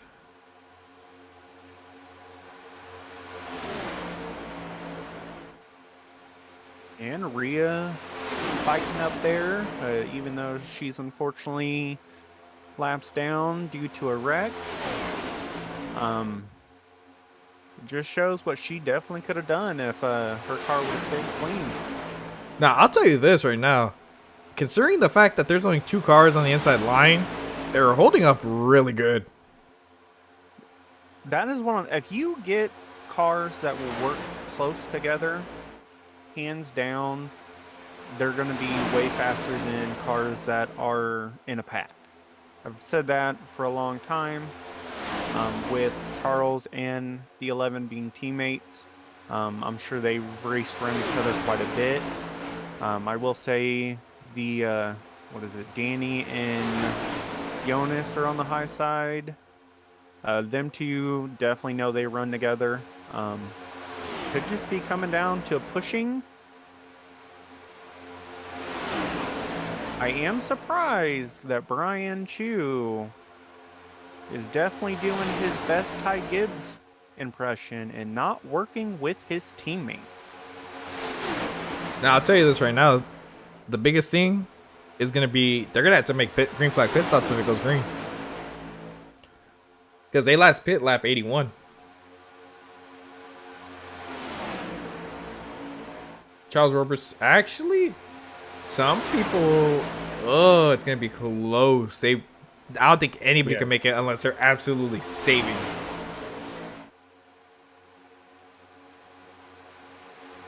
Now, I will say, I'm wondering if that isn't why Isaac is fallen back.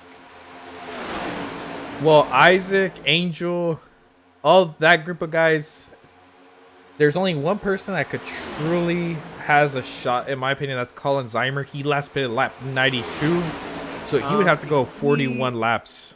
So he fell off because he is trying to save fuel. He is... Oh, he ain't gonna make it. He is 15 seconds back behind the leader.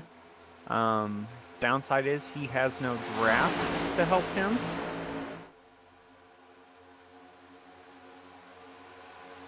What's it called? He won't make it because now he's full throttle around the entire track. Exactly. Now, one thing I'm seeing is Isaac, if he really if he was gonna try and make it, he would be on the inside saving fuel. Right now, if you're trying to save, you cannot be on the outside at all. 25 laps to go.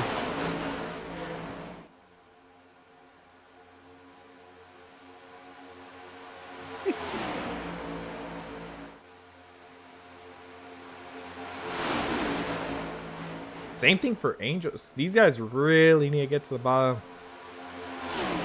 I will say, though, Rhea definitely has to be hurting right now with this, is the fact that she's set in 22nd. You read my mind on that. But she's running Top 5. in the top 5. Definitely, I know I would be a little mad. It does look like Zach Phillips actually DQ'd. Oh, interesting. Now, someone we talked about being consistent, Derek Cook has managed his way to the top 10. He's just driving around. I mean, a good old time. This is true. Now, they are catching a lap car. Oh, that's Linus. And he does have an issue with his car right now that he was talking about, so... Oh, He Linus put himself into a wall, though, just to make sure. he was talking. He does have a 90 degrees. So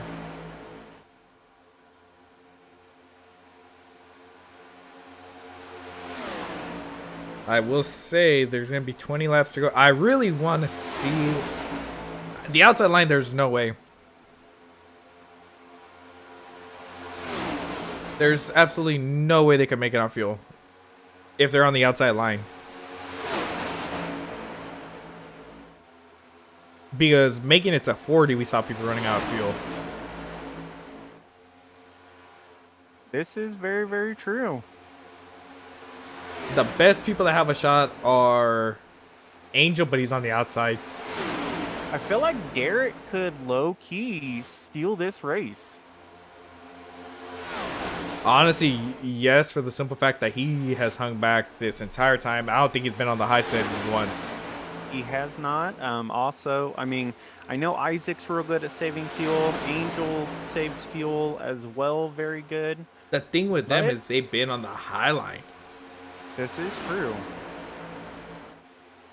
And the thing is, right now, with the way the top 3 are running the high line, they're pushing it. So these guys on the outside are burning up their fuel. Looks like they are catching another lap car. Not That's the that- 44. Oh, is it? He came is down pit already road. Oh. So he gave up on that. Now, I will say the 51, if he would stop blinking in and out right now, does have some drafting help with the 78 and the 16.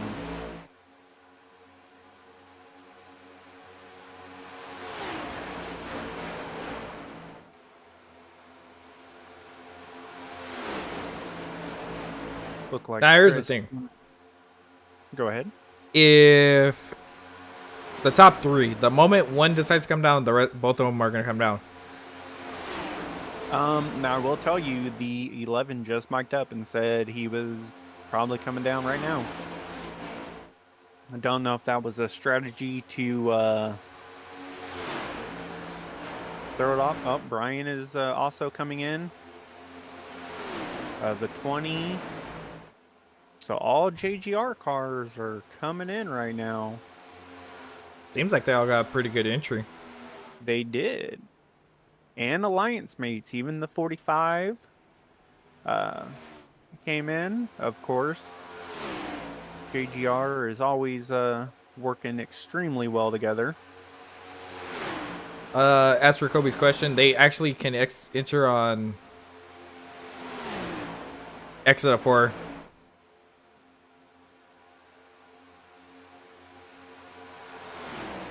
Now, here's where it could potentially damage the people that are trying to save with drafting help.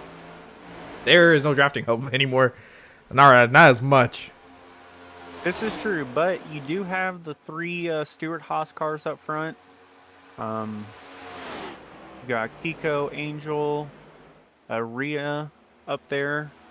Rhea being true to Rhea, only going to go in if a Ford goes in. Then you have your Isaac. Derek fell off. Unfortunately, he ain't getting that draft. He's really hoping someone gets in front of him here. Well, I'll say this. JGR had a really solid pit stop. They're all together and they're running. So it's going to be interesting to see if they're going to be able to make up a lot of time. I think it's gonna come down to a pit road entry for these top 3. The only downside is they are split with that 51 that has had a good race, but has had blinking issues. Well, we'll see how this goes. All right, well, because they are all a lap down right as of right now. Of course, leaders haven't came down. Now, here's the thing. The longer these guys stay out, the more time, theoretically, Brian Chu and them should be able to gain. Yes.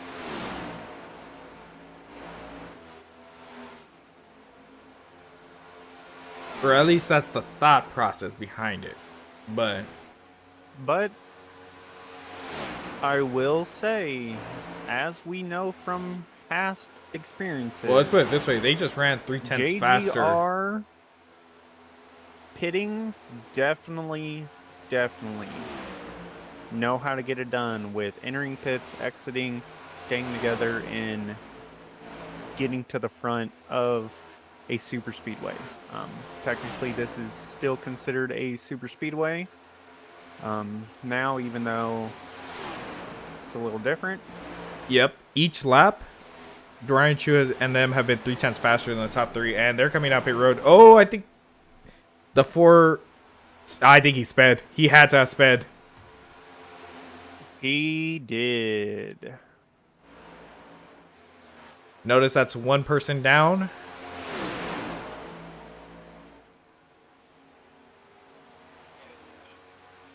Unfortunately. So now your potentially new leaders. Well, actually, no, your new leaders are Kiko Garcia, Angel Hernandez, Isaac Wilson. I'm assuming they're going to try and go all the way. But if they pit, your new potential leader could be Mr. Brian Chu in that 54. So it's going to be a matter of where. Now, I will say Blake and Jonas got a really good pit or exit a pit. Really a shame for Danny. Had a really good race. Definitely would be up there trying to win the race. Well, here's the thing. Jonas and Blake, they don't have to take full amount of fuel. They just need enough to get to the finish. So they did a quicker pit stop. Yes. But it's really going to come down to how well they can draft and if these guys behind them, because it's 5 cars versus 2. This is true. Now, I will say, with it coming down to, we all know, or at least, you know, me, you, and Kobe know Angel very, very well.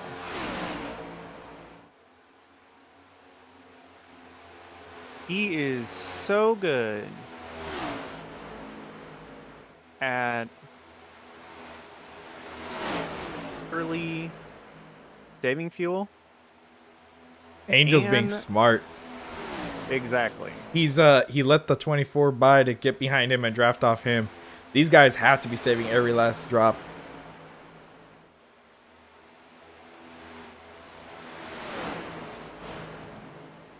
As for Jonas Gunnarsson, they're coming up pit road while Brian Chu and them, they're running.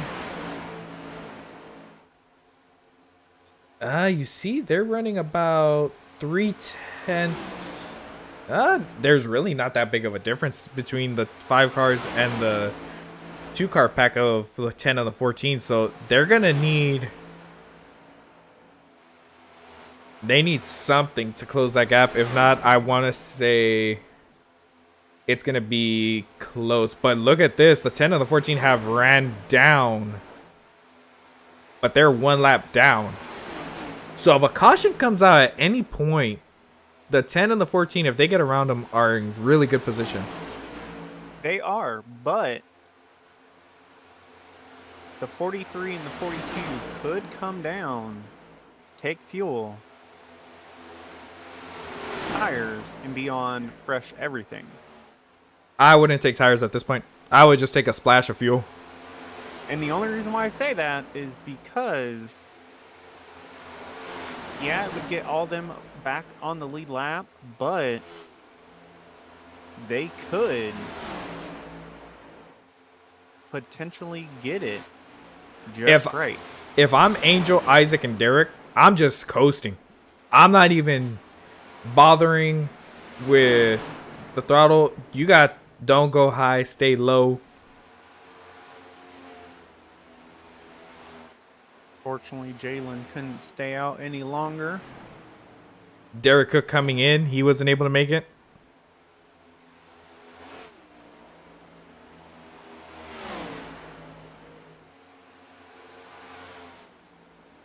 I would just take the splash. There's going to be 2 laps. It's going to be very close. I think if you're Angel Isaac, you got to run it to the ground at this point.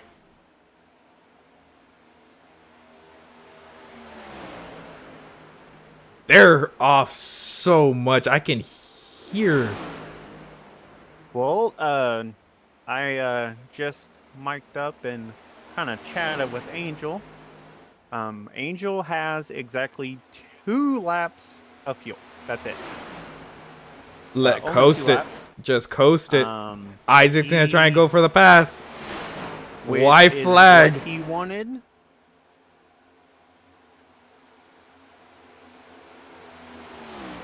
Are they gonna make it? I think as long as they sputter towards the turn 3 and 4, they're good.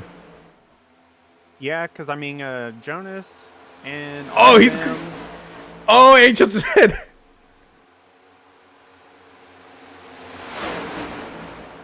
Angel said, "This is my race to win." Is he gonna have enough? Coming to the line. Oh, he's gonna sputter. Isaac Wilson won it.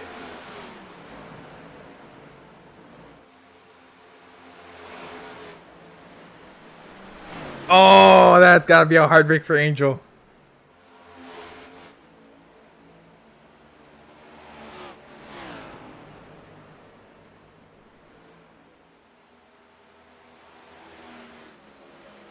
Isaac Wilson, your race winner. Angel Hernandez coming in second, and Jonas Gunnarsson to third. actually, he did not win it. Unfortunately, Isaac did not pass Angel where he was supposed to. Oh, don't tell me you went below the.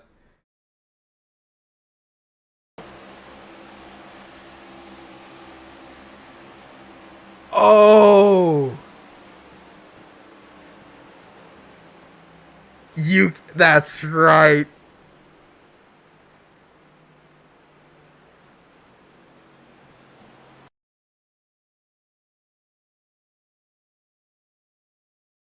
Oh boy.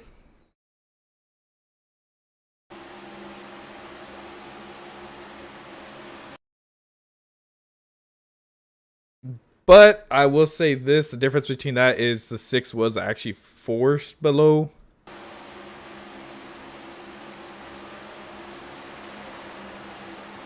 Well, no, the rule is 2 tires in this league, and it's specifically in the front stretch. Now, I'm pretty sure it applies to all around the track, to be honest, but on this one, he got forced down rather than going down there. That's the biggest difference, but still, yikes.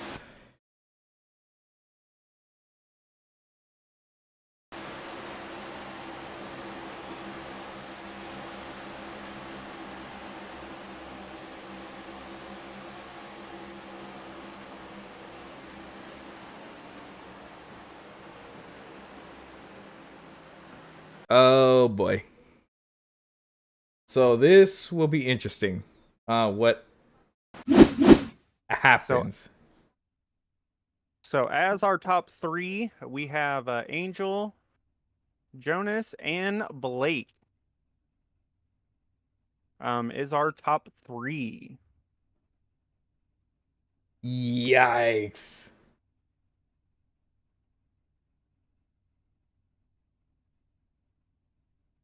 And the worst part is I mean,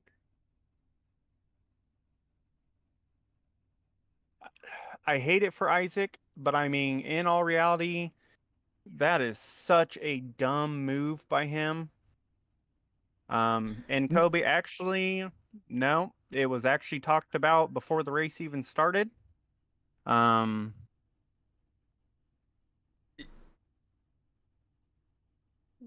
Isaac, I know, you went below. Downside is you did shove him below the yellow line, on the backstretch.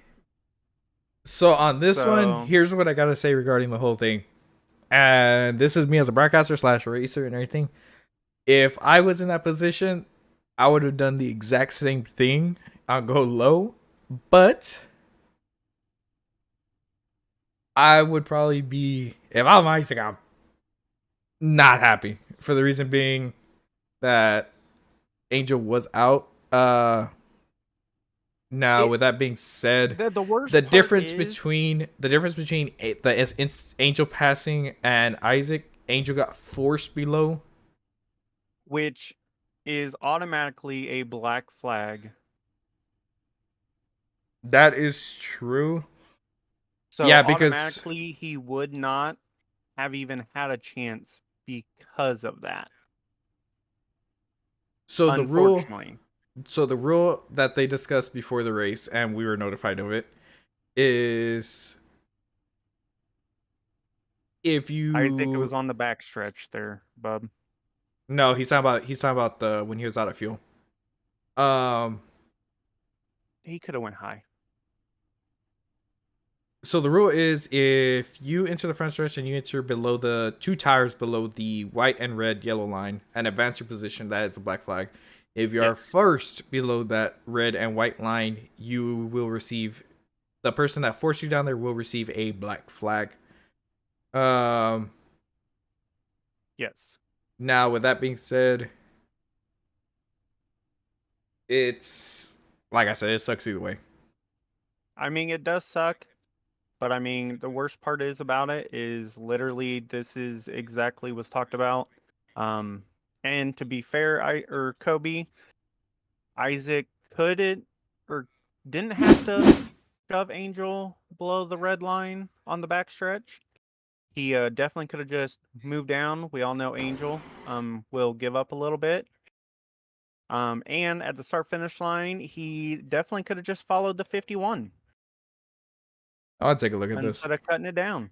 So, and he would have passed him because 51 was way out ahead of Angel as they crossed the finish line. I'm going to take a look from Isaac's point of view. So you go. Angel slips under him. At that point, Angel's underneath him. Let's see. I want to see. I'm going to go to Isaac's cockpit point of view. See what he saw coming in line.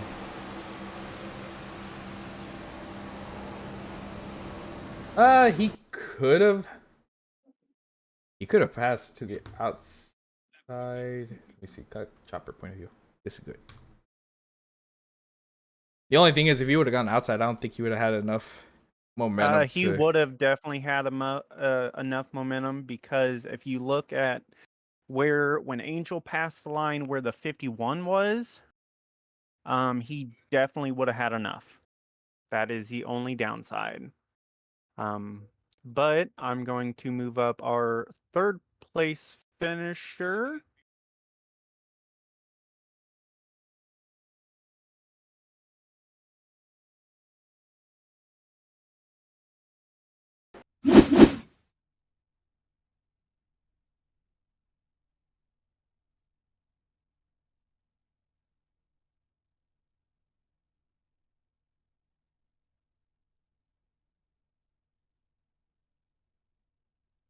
Hello?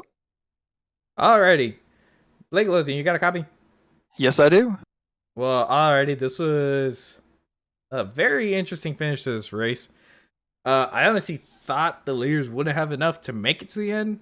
As we saw with the 6, he was sputtering to the line. I know y'all probably just took enough fuel just to make it to the end. What was your strategy coming to that last pit stop? Yeah, so that last pit stop we made, I mean, we I mean, on that yell that everyone else did pit, I mean, we didn't. We stayed down, and then right after we saw pits close, we realized we made a pretty big mistake there. And obviously, that was the winning strategy. So we ended up making a little error there, but still ended up coming back P2 and P3 for the SHR. So not a bad day for sure.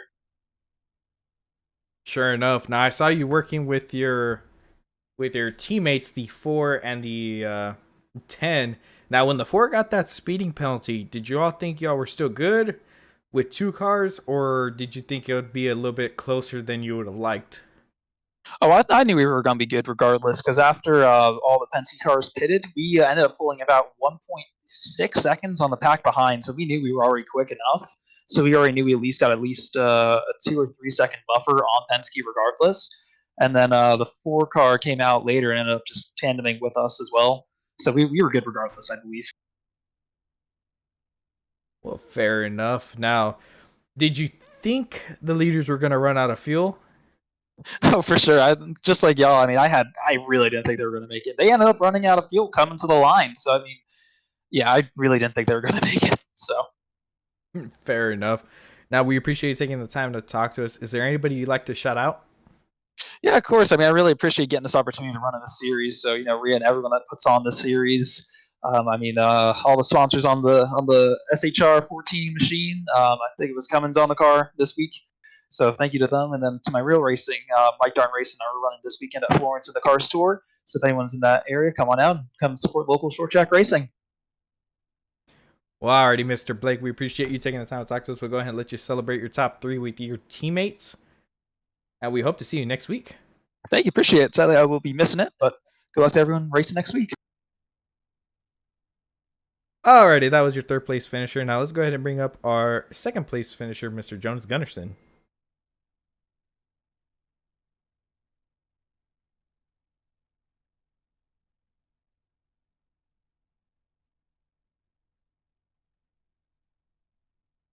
Alrighty, Jonas, you got a copy? Yep.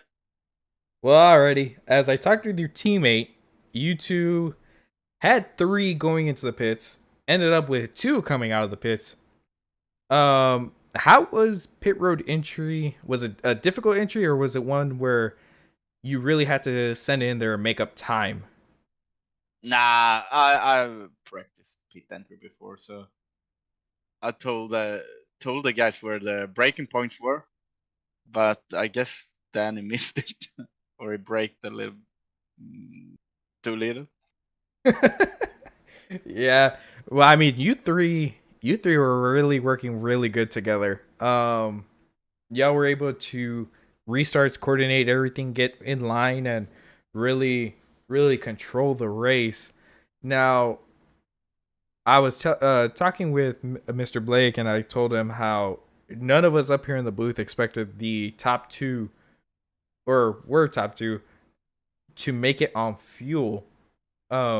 Did you all think you all were going to be able to run them down because of their fuel saving strategy, or at what point did you kind of realize like they have to run out? We were talking about it when they did the pit stops at lap 93, 92, something like that, and thought they not be able to make it if they are up in the front. You really need to save a lot, but I didn't expect them to finish the race. But yeah, good fuel save from them. That it was. Now, the entire race, were you preferring, you and your teammates, did y'all like the high line better or the low line? Yeah, the high line. Much better. But after the last pit stop, we didn't have tires to do high line anymore, so we did low line to don't scratch our tires that much. Fair enough. Now, I'm assuming y'all took just enough fuel to get you to the finish, and I think that was a mistake that your the Toyota camp might have done, was take too much fuel and tires. Did y'all just take just enough fuel and that was it, or did y'all take tires as well? No, just enough. Well, alrighty. Now with that, Jonas, is there anybody you'd like to shout out? Yeah, my team. We worked great together today, and we should have won. But unfortunately, we didn't. but the whole team and you guys and the league. Well, we appreciate it, Mr. Jonas. We'll go ahead and catch you next week, and we'll go ahead and let you celebrate your top 3 with your teammates. Thank you.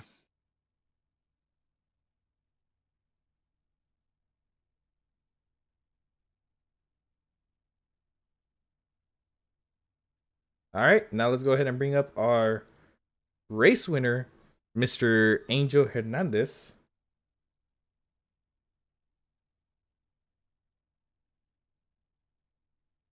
All right, Angel, you got a copy?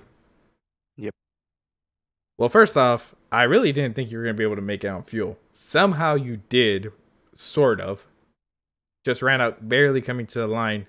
What were you doing that entire run to save fuel? I think first half of the run, I thought that there wasn't going to be there was going to be a caution, so I didn't really pay attention much to it. But then by the end, maybe like 15 to go, that's when I finally started saving. And yeah, once people started pitting, it was just half throttling it around, and yeah, ended up sort of making it. Yep. Sure enough. I know I saw you let people buy so you could use their draft. That was another method of you trying to save. Now, coming to the last final laps, the ending, as I'm pretty sure you have heard, was pretty interesting. Entering turn 3, do you feel like you got shoved below the line? I mean, it was a bit borderline. I guess in a way, yeah, but I still had a way of getting back onto the track either way. He left the space, so I didn't really mind too much that pushing me that far. Already. And at what exact point did you run out of fuel? Because I know it was coming to the line, obviously, but at what point? It started sputtering looking at the replay just about at pit entry. And then it fully ran out throughout the restart zone. Interesting. Yeah, on that one, I mean, you and Isaac were able to save that fuel really good. Now with all the wrecks that were going on, were you said it earlier, you were anticipating another caution. Now,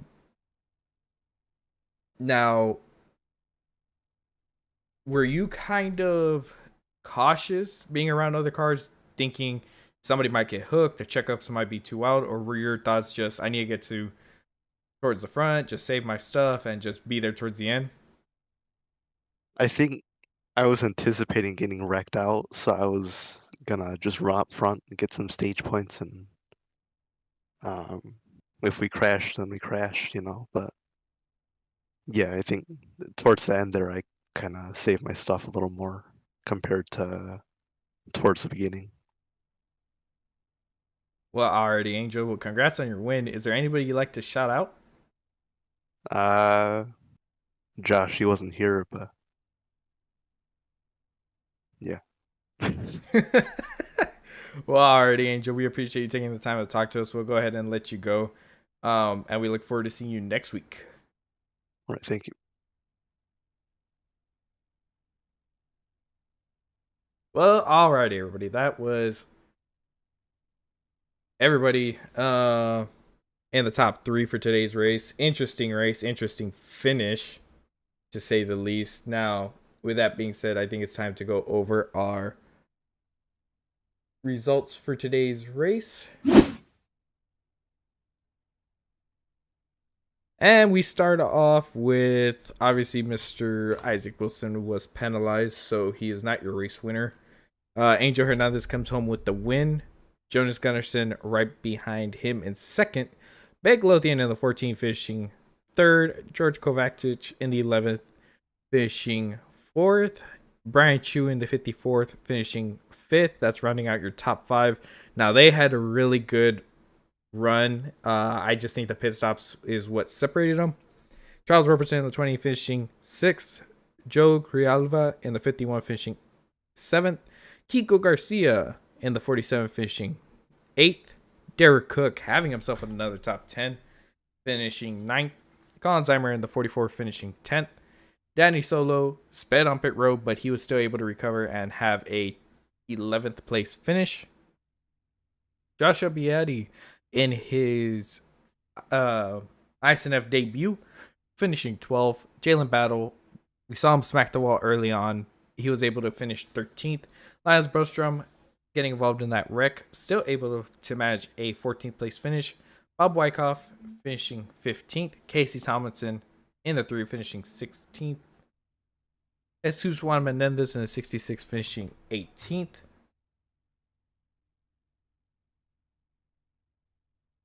Jonas Skoglund in the 1 finishing 18th. Rhea Ferris in the 12 finishing 19th.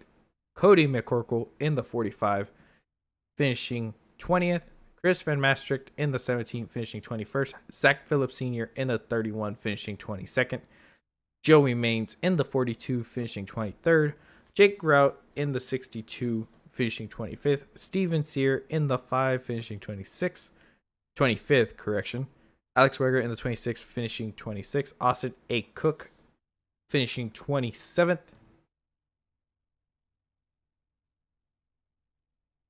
Michael Hagstrom finishing 28th. Clarynce Prince in the 21 finishing 29th. Daniel Homer, who led a good in this race as well, getting wrecked, and he ended up coming home 30th. Jeff Weimer in the 2 finishing 31st. Franz Beck Schneider in the 19th finishing 32nd. James Bowles in the 48 finishing 33rd. Peter Thoreau, another week, he got neck coated and destroyed his car, finishing 34th. And Thomas Stanley substituting for the 38 Joshua Grosso, finishing 35th with a start and park. Now, with all that being said, that will do it for us, folks. We appreciate everybody taking the time and watch the race. If you haven't already, hit the subscribe button and the like button, and we shall see you all next time.